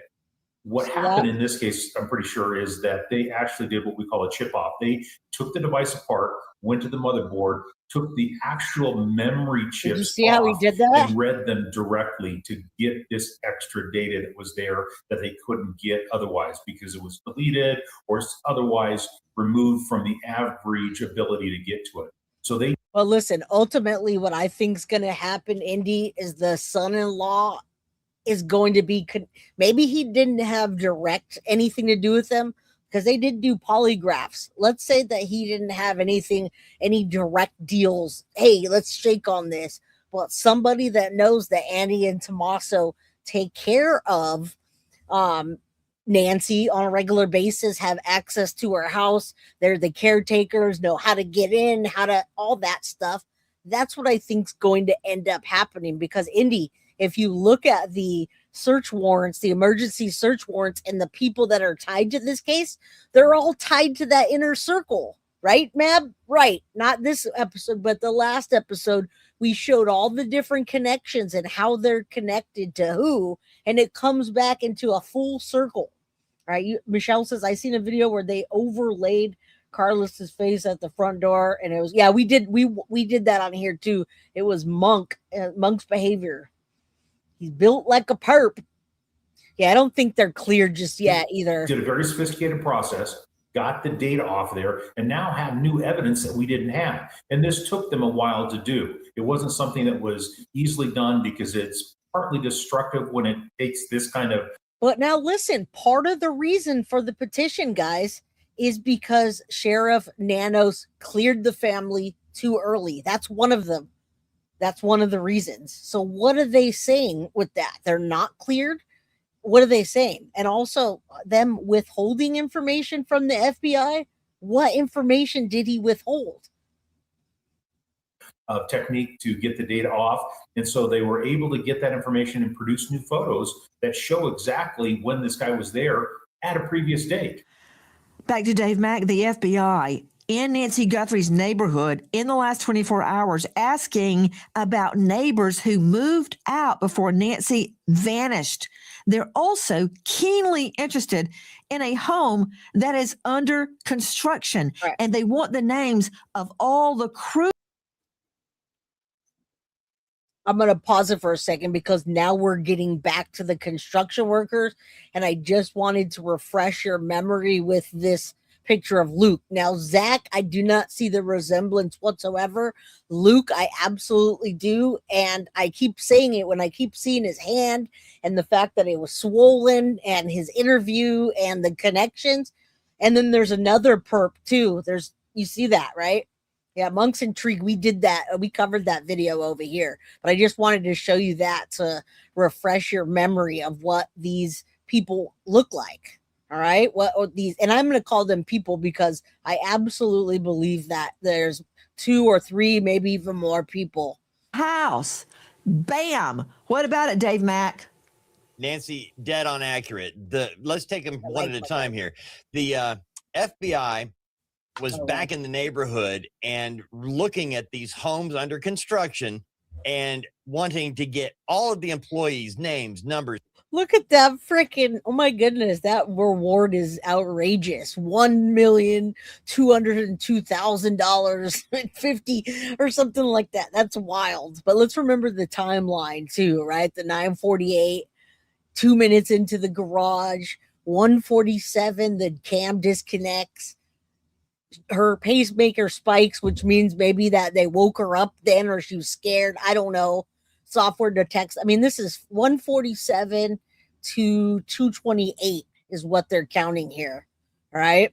Contact info so they can start running down timelines on every employee that was working on these homes under construction. Now, we've talked about this neighborhood before. It is a very upscale neighborhood. And there was one home, particularly in this neighborhood, that was for rent. They don't have a lot of rentals here. In this one rental home, the neighbors moved out immediately after Nancy Guthrie's disappearance. Now, read into that what you will, but they were there until the kidnapping and then gone. So we've got the rental home and we've got construction work. Okay, before we start a video. You know, it is wild to be what is it now? Day 47. On day 47, it feels like we just started all over, right? We've got all these people, we got this group of tight-knit people, we got the inner circle, and all of a sudden it feels like, wow, weren't they supposed to look at the construction people and the house cleaners and the pool cleaners and all that from the very beginning? Freddie, was Saturday game night a regular thing, or was it a reason to get there and open the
Okay, guys, I'm back, and this is the how many time I lost like 100 people now.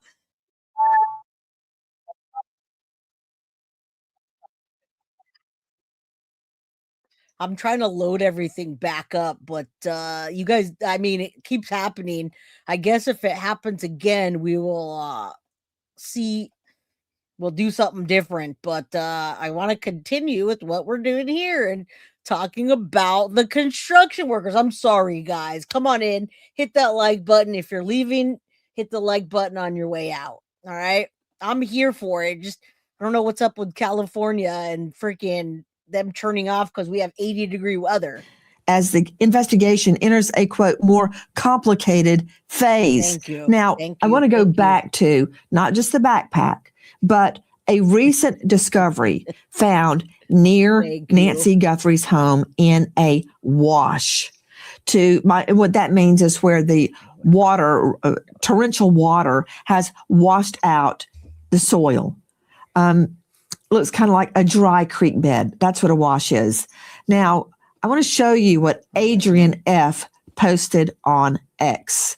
I believe we're seeing tan capri shoes, a bedspread, and a knee brace. Am I missing anything? All right, I'm so excited to talk about this part because, well, the reason I'm excited to talk about this case is right now there's so many things going on in the case. And for the people that just want to live their lives, like you guys that are watching the show, I assure you, it is not, it's consuming me. It's consuming JLR. It's consuming Dolly. The fact that Dolly's going back down there. And anyway, not just Dolly. What I'm saying is this case is very consuming and it's hard to know where to look without somebody pointing you in the direction because every other video is clickbait, is incorrect, is a theory, a lie, or whatever. All right. So that's why I'm excited. There's a lot of information today. Yeah, I don't know why Dolly went back.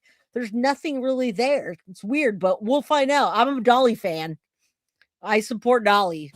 Dave Mack? What you're looking at here, Nancy, is you're looking in an arroyo that has this pants, the tan pants that are seen in that arroyo, the tan shoes that you mentioned before, and a knee brace. And all of this near Nancy Guthrie's home. I know it is shockingly close to the home, and you would think that this would be a big deal, finding pants, shoes, and a knee brace.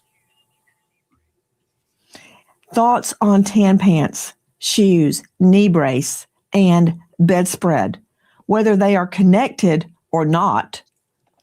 Don't you think? Straight out to Todd Shipley joining us.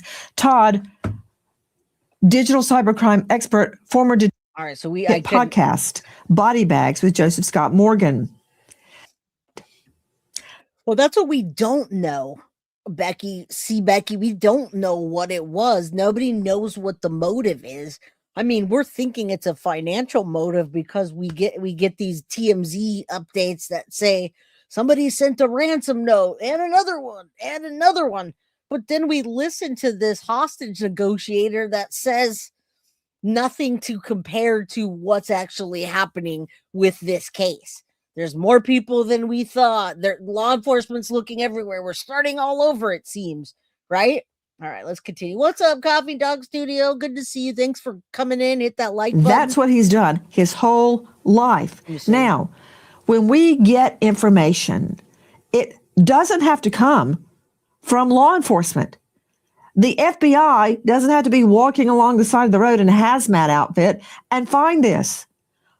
Citizens can find information and call. Right. And why did it take so long to find that? It's just like that glove. But Mama Sage, I want to answer you, but I'm not really sure how. Why would Nancy tell them that she's not coming? How would she even tell them she's not coming when she was awoken at 2 a.m. and taken? That happened on a Saturday night. The next day would have been Sunday church. Why would she call her friend and tell her? She couldn't possibly have called her friend to tell her anything. I'm not sure what you mean by that. Maybe clarify it. She was already gone.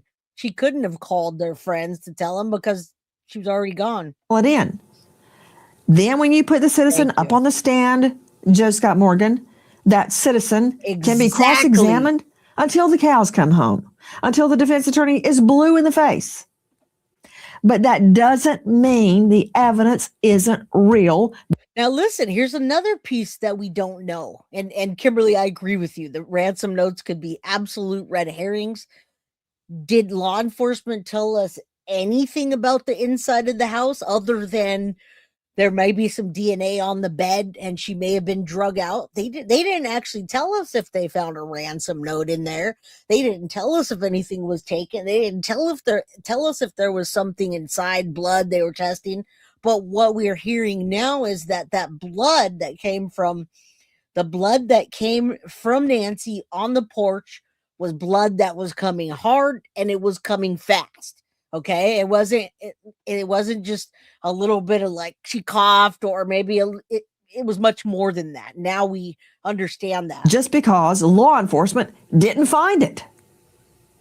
You're absolutely right. It doesn't invalidate what a citizen might find. As a matter of fact, I've been involved in a number of cases where you have pedestrians that are just kind of walking along the way, where bits of what turned out to be evidence were recovered. They found weapons, shell casings. Hell, Nancy, I've had cases where a person's dog has drug human remains up in the yard. So yeah, the cops don't have to be directly involved in it to validate the evidence. So anything that they're out there, and our colleague mentioned this just a moment ago, right now they don't really have bupkis, and so anything that's out. Well, that we know of, right? And I'm back, Ray Jean. We had a power outage in Cali. All right, attraction to the elderly. Yeah, and people are saying that. People are saying like the Nancy. I just watched the Nancy Woodrum, which is also a very similar case. But I can probably spend another 2 hours just asking you guys questions that I can't answer. So let's talk about the evidence that we do have and how it relates to the evidence that we know about, because we don't know. We don't know what was in the house. We don't know if it was somebody that's attracted to elderly women, and maybe they knew that because there was, they found seminal fluids, right? We don't know. Nanos didn't bring in the dogs day one, right? No, he didn't do much day one or day two. I'm back, Ray J. You got to just fast forward a little bit. I hope it's not that too, Mab. Out there that is within the spectrum of the vicinity of her home has evidentiary value. It's a matter of evaluating it to try to see what it's worth at this point in time. But in order to do that, it has to be documented, it has to be preserved, it has to be collected, and then it has to be brought in for processing. If you don't do these things, then it ain't worth the gunpowder to blow it to hell. You've just got photos by some citizen out there that's saying, well, yeah, we found this, but it was never moved on. So everything in this case, Nancy, is more than critical. Exactly. Yeah, and this is why I love Joseph Scott Morgan. I think he's going to be at CrimeCon too. I'd love to meet him. Exactly what he's saying is exactly what's happening. None of this means anything without the evidence connected to it. We just have a bunch of different pictures and we're all going this way, and this way, and this way, and that guy, and now construction workers, and maybe it was the girl, the interior designer, and the cousin, and that's what we are right now. I don't think that's like that. I don't think FBI is running it like that, but Sheriff Nanos certainly was. All right. And I'm wondering how quick we're going to hear about a change or a exchange in the power. Panda Ann says, I think to recall someone saying her hearing aids were left behind. That bothers me because they probably got mad she wasn't listening. What if they heard her? Panda Ann, I think it was much past that. I think it was more past that, Panda. I think whoever targeted her and went there February 11th and maybe even other times knew about her condition and etc. Now, maybe that knucklehead at the front door using the shrubbery didn't know particularly, but they knew what they were doing. They knew who they were targeting. So I agree, but I hope not. All right, let's continue. I don't have an answer for the Mexico thing. I don't think she's in Mexico. Just Scott Morgan, you've been in court so many times that as an expert witness, regardless of who finds the evidence, and maybe that person can be attacked on cross-exam, Did the evidence exist? Is the evidence real? Every witness you put on the stand is not going to be a nun, a priest, or a virgin. Let's just go with that. Okay. But the reason I care about this blanket, Yeah, I agree, is because there is a theory that Nancy Guthrie was wrapped in a blanket or wrapped up in something there on the front porch and transported, wrapped up. Is it true? Don't know. But that's why I care about that blanket. If it's even real. You know what? I don't think she was drug out of that house, guys. I really, truly don't. I think that whatever transpired in that house transpired in a way that they had to get control of Nancy to do what they wanted. Maybe they were like, hey, we're already here. We heard that you have a safe. Where's the cash? No, I don't have one. I don't know where you heard that from. Well, smack. We're going to smack you around. Well, what about can you write me? I know your daughter has money, so give me. Well, I don't have that. I'm just an old smack. She was bleeding by the time and I think she walked out that front door. I think she was walking. I don't think they carried her, and I don't think they drug her out. I think if they were going to drag her out, they would have done it through the back sliding door, where it'd be much easier than some tiny little door with multiple people trying to drag somebody out that's fighting you back. I just don't think so. All right. They certainly had plenty of time. That's for sure. Does the blood tell you? Is that theory possible based on the blood on her front porch? We could go down two roads with this, Nancy. First off, I've had cases where people are bleeding. Okay. And say, for instance, a perpetrator is trying to do what is called stem the bleeding. And that can either be an individual that is injured and still alive, or it can be an individual that is deceased. And suddenly the perpetrator looks down and says, oh my God, I've got blood. I need to stem. I need to stop the flow or the presentation of blood. That could happen. Okay. I've seen that happen. And then all of a sudden, when you think about this collection that has been identified as Mrs. Guthrie's blood, why does it just suddenly end? And I think that that's a big question, and it's a valid question. Or if you've got a surface that is so inundated with blood, that would mean a profuse amount of blood in order to have it seep through that medium and have it transfer onto the ground. I think this happened prior to being wrapped. So, bottom line, I don't think she is it possible? That's a yes, no, Joe Scott. And before she finishes answering, a lot of people are talking about the blood. We're 47 days in, and we're talking about what we should have talked about on day one. All right. The blood splatter, what they're saying the blood spatter reveals in this case, the droplets found on the front porch, experts, it's not them. They're saying multiple forensic specialists are noting the round, consistent, and lacked voids, the gaps that you'd expect to see someone walk through. They're saying there is no voids, no footsteps or movement. That they're saying it strongly suggests that she didn't walk out. And there is a theory. Maureen O'Connell is the one that said she was wrapped up and carried out because of the circular droplet. So maybe she was. But a separate forensic analyst says it could have been aspiration patterns of blood that expelled from breathing or coughing. And last but not least, Amy Santaro, a forensic scientist, said that Nancy was bleeding pretty quickly. That was from a height of over 2 feet, is what this person's suggesting. They're suggesting that she had a significant injury, blood falling from maybe her hand, her arm, her face when she didn't comply because she couldn't.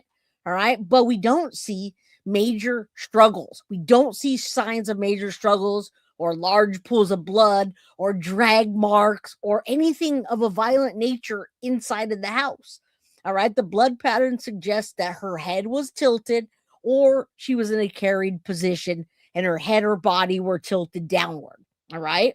What most likely scenario, Nancy was injured inside the house, bleeding rapidly. They are saying she didn't walk out of the home, but if that's the case, there we go. They said she was likely carried, wrapped, and still alive at the time.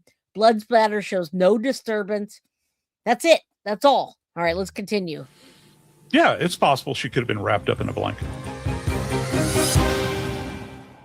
Hi, guys. Nancy Grace here. Please. Here's the thing. She wasn't fighting by that time, because if they were backhanding her or hitting her or doing something to her, she wasn't going to fight anymore. She was just, yes, sir, and they had to go. We saw no fight whatsoever in that blood. We need your help. In the midst of the search for her mother, Savannah Guthrie also having to deal with attacks. Why? Why attack a crime victim? Joining me, renowned psychoanalyst out of the LA jurisdiction, Dr. Bethany Marshall. She is the author of Deal Breakers. You can see her now on Peacock, and you can find her at drbethanymarshall.com. Right. It's also with us, Guru. Now, you're right. 110%. There are no experts on this case that we're listening to. There are experts that are working behind the scenes at FBI, but what we're talking about is speculation of actual physical evidence.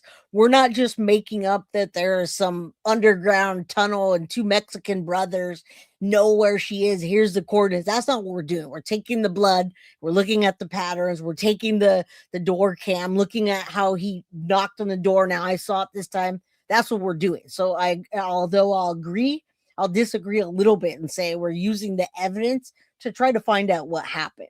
All right. I know Kayla's still in jail, but it's unrelated drug charges, I believe.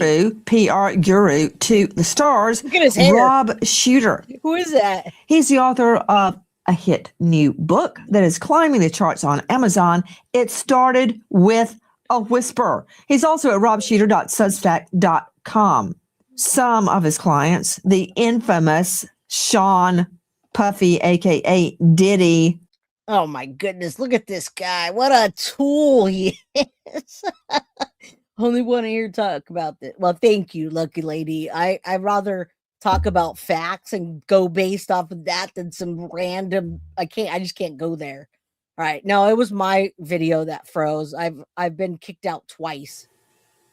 AKA Love Comes, Britney Spears. I could go on, but I don't understand why this is happening. Straight out to Dr. Bethany Marshall, the most recent attack on our friend Savannah Guthrie, crime victim, is because she is considering going back to work. Nancy, I would question all of these haters, all of these criticizers. Do they spend their entire lives with their parents? No. They have work. They pay bills. They take care of their children. They have lives. And you know why they have lives? Because their parents raised them to have lives, Nancy. And you must move on. What is she going to do? Sit there crying all day? That's not going to help. She's not going to help in the search. She can just contaminate things. She's emotional. It does nobody any good. Commenting on what we know, information. Yes, commenting on what we know and the information that we have so far. I can't, in good conscience, go way off in the left field and start making stuff up. But yeah, I agree. Is this Lifetime Movie Channel going to make a movie? Oh, they probably will, which is terrible. Very terrible. I think everybody who's criticizing Savannah has what we call pathological envy. Pathological envy is the sense that if you have something good, it means I will never get it for myself. And we know Savannah has a lot of wonderful things about her life. She has her sibling group that seems so supportive. She's a star on TV. She had and has a wonderful relationship with her mother. She has a supportive spouse, 2 beautiful children. And I think that the haters are so envious. This has put a spotlight on Savannah's life. And when the spotlight went on her life, everybody who is envious just stepped forward. Guys, and it could still certainly be somebody that's been watching Savannah Guthrie on the news every day that are like just coveting her, knowing what she has, knowing that she's famous and they go to the same restaurant all the time. It could be, but I don't think it is. We'll see what happens. Thank you, Glow Rive. I don't know how to say your name, but thank you. I appreciate that. That picture's cute. All right, let's continue. Seeing video of Savannah with her sister Annie and Annie's husband, who has come under attack as well. I mean, just think about it. Rob Shooter joining me. Rob, this guy we've all faced various ups and downs in life. Oh my goodness. That video from our friends at Fox News, by the way. Yeah. Thank you, Fox. When, as you know, my fiance was murdered, I dropped out of school. My plan was to be a Shakespearean literature teacher at the university level. I'm glad that you weren't, Nancy. And this guy looks crazy. If y'all think I look crazy, can you imagine this guy firing up a live stream and seeing him like, hey, I'm the host of some show? You're like, where'd you just crawl out of? Who is that guy? That dream was dashed. That said, it took me a long time to get it together to go back to school, which I did. But Savannah, on top of facing the kidnap of her mother, her disappearance, her horrible health issues, Mrs. Guthrie's, the specter that her mom may be dead, that she has not survived this ordeal, that's looming heavily. But okay, unlike me, I had no responsibility like Savannah, because Savannah has children. Owen Wilson. And that is an overarching responsibility. So it's not just returning to her position at the Today Show. It's well, so here's the thing. Nancy didn't necessarily have to be the target. And that's not why they took her. It could be Savannah as the target.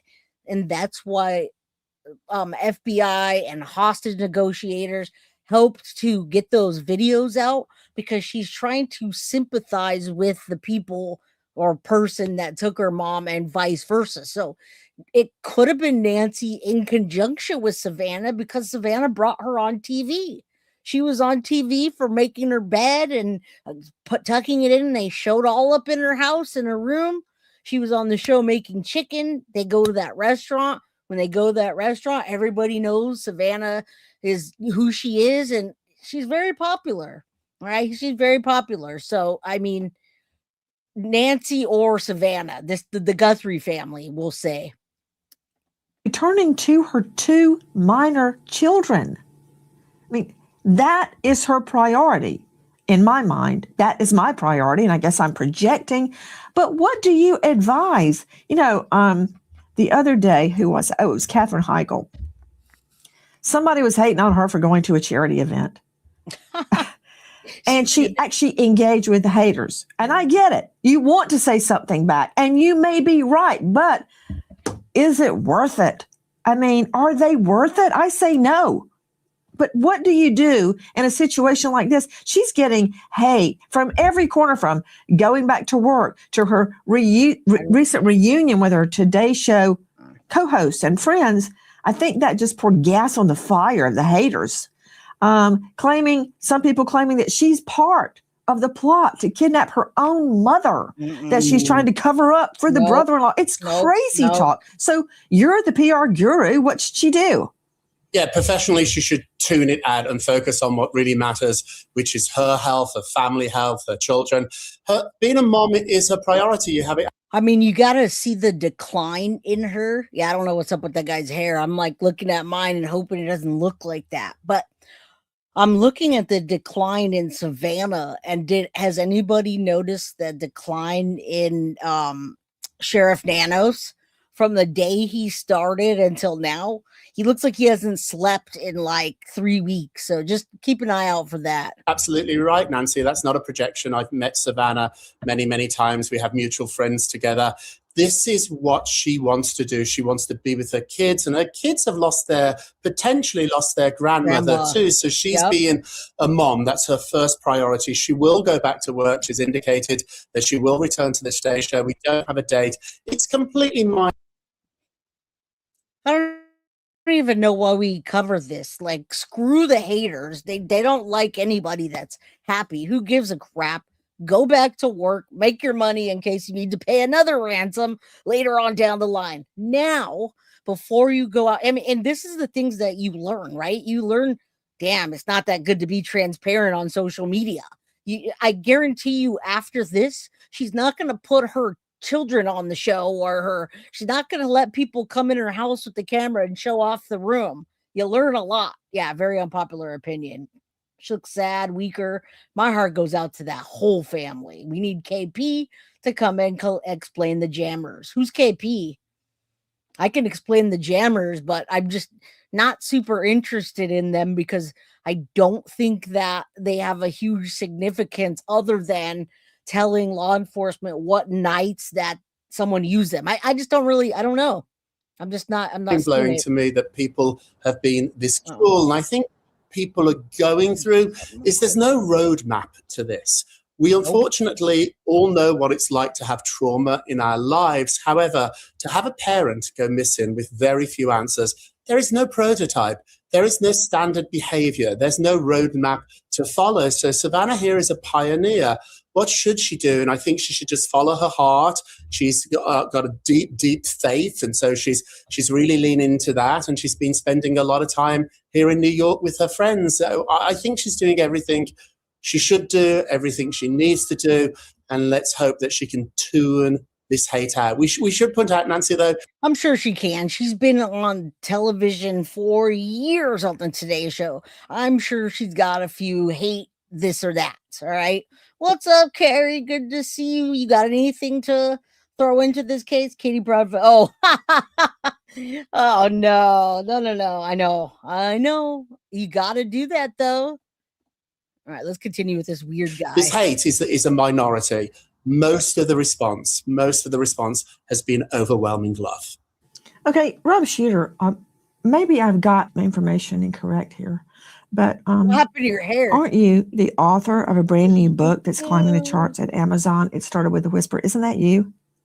It is me, Nancy. That is my book. Okay, and aren't you the star of robshooter.substack.com and host of Naughty But Nice podcast? Isn't that true?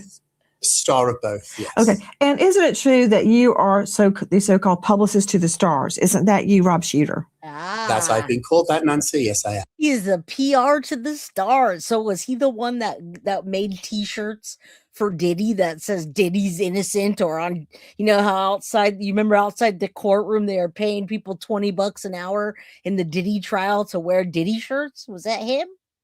Oh my goodness. Time to smoke a bud, you say. CB, how you doing? I'm glad you guys are all still here. I lost like 100 people earlier, but that's okay.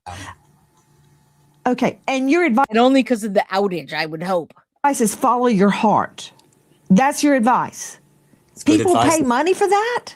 Really good advice, because everybody wants to speak. When I got into crisis management PR, one of the hardest things to teach people was to let it go. You do not have to respond to every single critic out. Amen to that. Amen to that. I'm going to tell you guys real quick. You had me laughing when you said you checked your hair after looking at it. It's like the opposite side. He's got it going this way and mine's blowing this way, Rhonda. And she's so aggressive, always arguing even when people agree with her. Who we talking about now?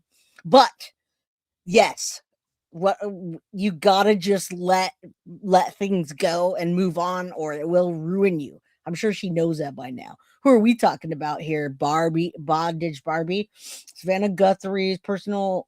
I gotta hire security. I think they do have security, and they probably will even more so in New York. Hey, what's up, Teresa? I'm not sure how to say that. Let it be a lesson. Everyone doesn't have to be here. Yes, 110%. I gotta say, for you guys that are starting a channel, Mab, who else is starting a channel? Kathy, DJ. There's going to be a certain point that you hit, and you'll remember Jay said this to you. When you start hitting that magic number, 5,000, 7,000, 10,000, everybody's going to be a hater to you. Even the people that you thought loved your vibe. Not, and I'm talking about you, but that happened in the Madeline Soto case. I had so many people turn on me and use the information they knew about me to attack me. It happened. So for you new creators, remember that Jay from Guilty of Crime said, it doesn't matter what you do. They're coming for you. All right. Just keep that going. Let that hair go. Yep. Mab, that's what's going to happen. Because, nobody's paying me thousands of dollars for this advice like they pay you, Rob Shooter. But I would say engaging with them is like mud wrestling with a pig. You get dirty and the pig likes it. That is exactly what I always say. I'm going to stop for this. I'm going to stop. I know you got it, Mab. That's why I like you, because you're tough and gritty. And, I have mad respect for you. You're beyond the haters. You're beyond it. But I love what she just said. And I will say that to everybody that's listening to this channel. It's like when someone's hating on you or doing something bad or trying to get you to respond, trying to give you, trying to gaslight you, when you respond back to them, then you're just as bad as they are. And you're not going to stay clean when you're in the mud with pigs wrestling. That's exactly what I call haters. They're pigs in the mud. And I'm sorry, I don't go in the mud and play with pigs. So I'm on to the next thing. All right. And Flojo, you're here. Mab, anybody that's got a channel, I'm going to tell you, it's going to happen. It is going to happen. Gail, good to see you. Jinx, exactly. Best thing to do is ignore them. Yep. That's all they want is a reaction. Stop reacting to them or you're done. Then you're your own demise. So don't do it. Yeah. Another thing too, Doctor, and you can use that if you want to, and you can get good money for that, Rob Shooter. Bethany Marshall, on top of everything else that she's dealing with, I think she's trying to compartmentalize, which is a ploy of mine. Maybe I'm projecting that when it's just too much to think about. Do something else. Put that over there and focus on this. And by achieving something, you slowly, in the back of your mind, process everything that's happened. She was attacked. She's being attacked for even mentioning going back to work. Then how did this happen, Dr. Bethany? That when the haters saw a video of her having a little mini reunion, she went back to thank everyone at the Today Show set for their support. That seemed to throw gas on the fire. Why did that inflame so many people, those photos? And you know what, Mab? Sometimes they lose their whole channels going down in a spiral, and it takes months and months and months. They don't even know it. And I'm sure you know who I'm talking about. There's one particular creator right now that's literally flushing herself right down the toilet. All right. You can never blame it on when you start blaming actions on other people and you don't look at yourself for what your reaction and your actions are, then that's your demise. I feel no sympathy for you because you do that to yourself. You respond to yourself. Your reaction is more important than their action to you. Their action to you requires your reaction. So don't do it, because what Mab said is 110% true. SLD, so I'm so happy to have found you very interesting. I'm glad I think the same on some of my thoughts. I'm in Canada, East Coast, so it's 10:30. I got to get some sleep. Get some sleep. Thank you for coming. Hit that like button. Make sure you check the notification bell. All right? I do not think she's still alive. No. I don't think she lived much longer after she was taken. Maybe, just maybe, but I feel like if she were, that they would have provided a proof of life, and they didn't. Of her. Because Nancy, they can see that she's loved, and that triggers the envy as well. If she has something good. Well, the only reason I believe she made it out of the house alive, Tina Girl, is because of the blood spatter that was on there. It doesn't feel like enough blood coming out to, and then they didn't say anything about blood in the house for me to believe that she died in the house. I don't think she died in the house, but hey, we're all theorizing right now. It's about your soul. Be kind to the light, not the dark. There you go, Mab. There you go. Whatever you put your energy into is what's going to come back at you. If you feed into the dark, then it's going to keep happening, but you can't blame anybody but yourself. I blame myself when something goes wrong. I look at myself and say, what did I do? Why are they saying this, and how can I change it? And if I can't, then it's not me, it's just them, and they get no reaction. Just a little bit of advice, all right? This lady, I'm sure she comes on a live and people are like, nice lipstick, looking like a dragon. And, I'm just saying what other people observe. Who cares? It means that my life is miserable. But Nancy, the number one thing I tell trauma victims, and I work with trauma patients, is to reestablish their regular routine. I get very basic with them, Nancy. First of all, validate their feelings. Of course, this is horrible, tragic, terrifying. She must be preoccupied with her mother. So validate the feelings. Then I tell them to drink water. It's that basic, Nancy. To practice what we call sleep hygiene, to go to bed at the same time and get up at the same time every morning. Open all the windows and open the curtains in the it sounds funny, guys, but it seriously is true. I mean, what she's saying sounds dumb, or it sounds, why didn't I think of that? You're paying someone to do that, but it's absolutely true. You start to get on these levels, and maybe you know what I mean. Mab, it will consume you, but I maybe you understand that, how you get to higher levels by, it's like your life is like a video game. Every time you pass that level and you don't feed into that temptation, you don't respond, you don't eat that cookie and get fatter, you don't do this, you just go up like that. And then at some point you're up here and everything else is down here, and they can't reach you unless you bring yourself down to that. So there's our lesson for the day. All right, let's continue. Morning, so that she can get sunshine, and then go back to your regular structure and where there is social support.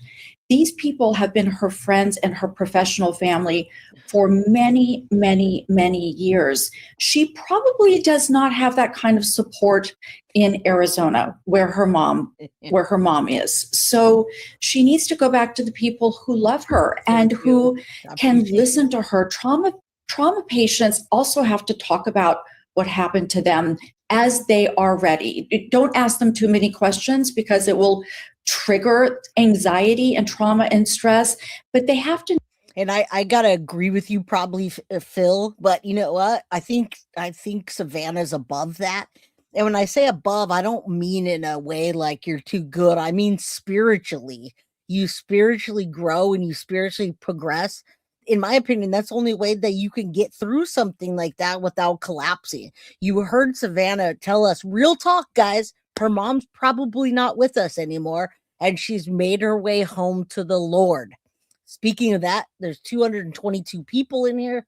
Say a prayer to the Lord or whoever your higher power is that Nancy's brought home, and we're not looking for her 20 years from now. All right, let's continue, because that's a know big that deal. there's a listening ear there somewhere, so they can talk about their experience. Maybe. That's what she has with her husband and with her friends in New York City and with the Today Show. Mm-hmm. Joining us now, in addition to Dr. Bethany Marshall and Guru to the Stars, PR celebrity Rob Shooter, Dave Mack joining me, Crime Stories investigative reporter. There have been so many attacks on her. Remember the attacks regarding the ransom? Oh, I'm not even talking about you, Mab. That's why you and I are connected, because I see you've got this. You're not going to sit around and cry because someone calls you a name or says something. You don't give up. You're like the honey badger, doesn't give a fuck. And I'm going to say the whole thing. All right, let's continue. Hope I don't get shut down again. We're almost done. Nancy, the attacks about not paying the ransom really go back to things that we are not privy to, information between law enforcement and the Guthrie family. 110%. Because we don't know the veracity of these claims, these ransom demands. The family does. And the family, from what we look at on these videos, they're responding as they're being, I'm guessing, told to respond. This isn't something that they're doing in a vacuum. They actually have a lot of people bending their ear and explaining what to do. I mean, who goes through a kidnapping on a regular basis? So the experts are leaning on the family, explaining what to do and how to do it. And I'm guessing they're following that instruction. Dave Mack, the haters online have even attacked Savannah Guthrie as it relates to her husband, claiming that some. Yeah, see, that part of it sucks, guys. That part of it sucks. Savannah, I agree. Savannah and her husband, I think, are 110% have nothing to do with this at all. And you know what, Honeywell? There's a possibility that there was blood in the house, because remember the very first day we heard about this, law enforcement called Nancy Guthrie's house a crime scene. And when people asked why it was a crime scene, they said, oh, because there's blood on the front porch. But we don't know what happened on the inside of it. All right, I'm not going to tell anybody. I'm not going to talk about whose channel's going down. If you guys don't know what creators are flushing themselves down the tube, then you won't know until they do. How his job has triggered the kidnap of her 84-year-old mother in the middle of the desert. Listen to this, Dave Mack. Yes. Her husband, his last name is Feldman. He worked for the Clintons the 8 years they were in office. Okay. He started a company called Grover Park. Basically, what they were scrubbers. They would scrub the internet of anything bad that they did not want the public to find out. They would scrape the whole internet. So when you did a search, you couldn't find out anything about it. How much you want to bet? Because the Clintons are going in front of Congress that they struck out to this guy because he was their cleaner. Oh my gosh. Okay. And this is why I'm covering this today, with just giving you guys facts and talking a little bit about what you're talking about in chat, because I can sit here for the next 2 months and do an episode a day on theories. But I don't want to do that. I don't like doing that. And I have not seen you here, Golden Hen, but I want to thank you for the 1999 super chat. You say, Jay, love this channel. Just found you, but have been on the Nancy Guthrie since day one. I learned more from you tonight than I have 46 days. Definitely targeted someone in the inner circle, and I think they meant to hurt Savannah by hurting Nancy. That's what I was thinking too, because the way that she talks to them, I think FBI and law enforcement, hostage negotiators, think that as well. That she's purposely talking to them. And that's why I say the target more than likely wasn't Nancy, it was Savannah. But thank you so much. I appreciate you. Let's continue. Yeah, this has nothing to do with politics, in my opinion, or some wild conspiracy theories. Conspiracy theories come from a lack of information. And then some people, even when they have the information, like Brian Kohberger confessing whether he did it alone or not, people say he didn't do it. You got all the information, but you still say no. I could listen to her all day long. Okay. And she's taken a lot of correct facts and woven them together with this theory. That is Proud Shrimper Daughter on TikTok. To Rob Shooter joining us.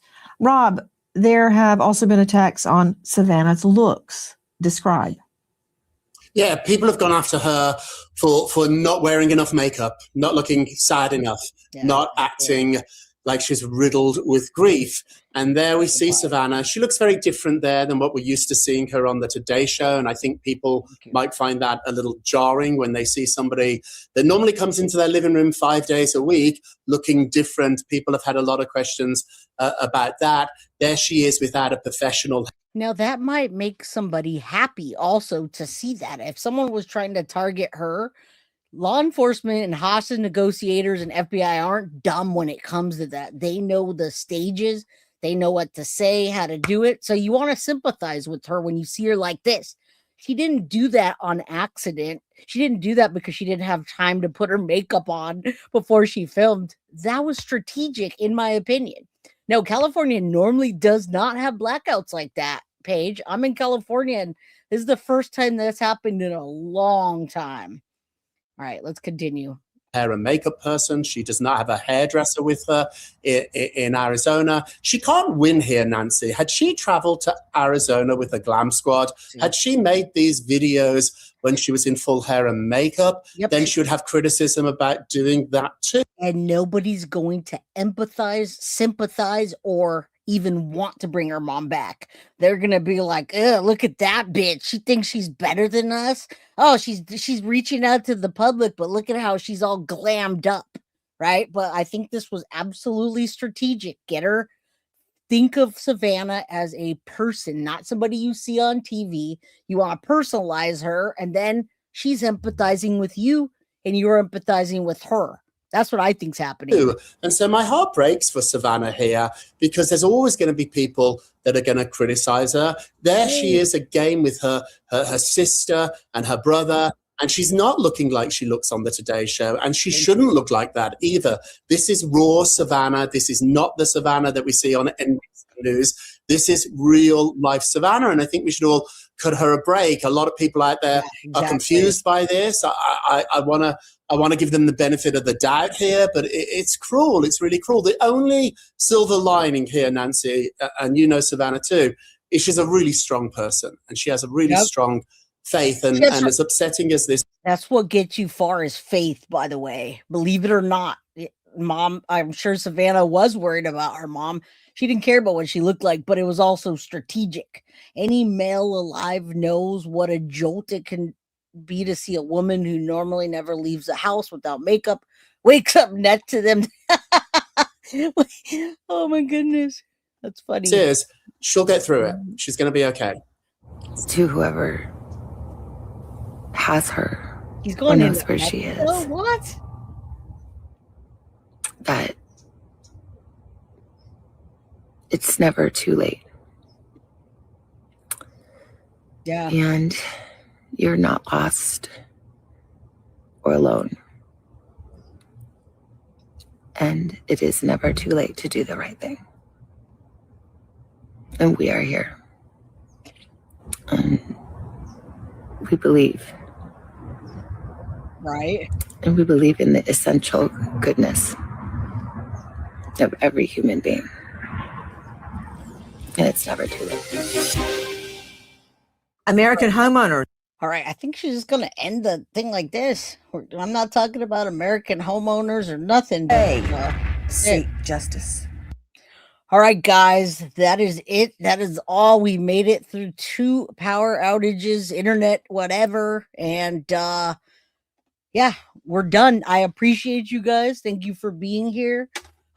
We made it to 2 hours and 40 minutes, and we blacked out twice. So I will see you guys tomorrow. Let's say a prayer that Nancy Guthrie case gets solved. First of all, we really, really want this case to be solved. We don't want the Guthrie family not knowing what happened to their mother. We want her, if it's her body to be brought home, then let it be that.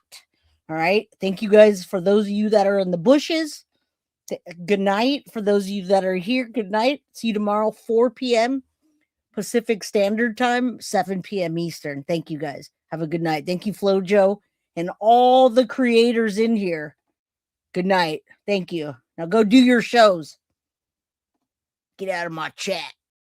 Guilty of crime. I want to thank you for watching. If you enjoyed my content, please share this video, like, and subscribe. You can also follow me over at Facebook, Instagram, TikTok, X, or Gmail. If you'd like to donate to my channel, you can use Cash App or Venmo or PayPal. Thank you very much in advance. Guilty of crime. Are you guilty of crime?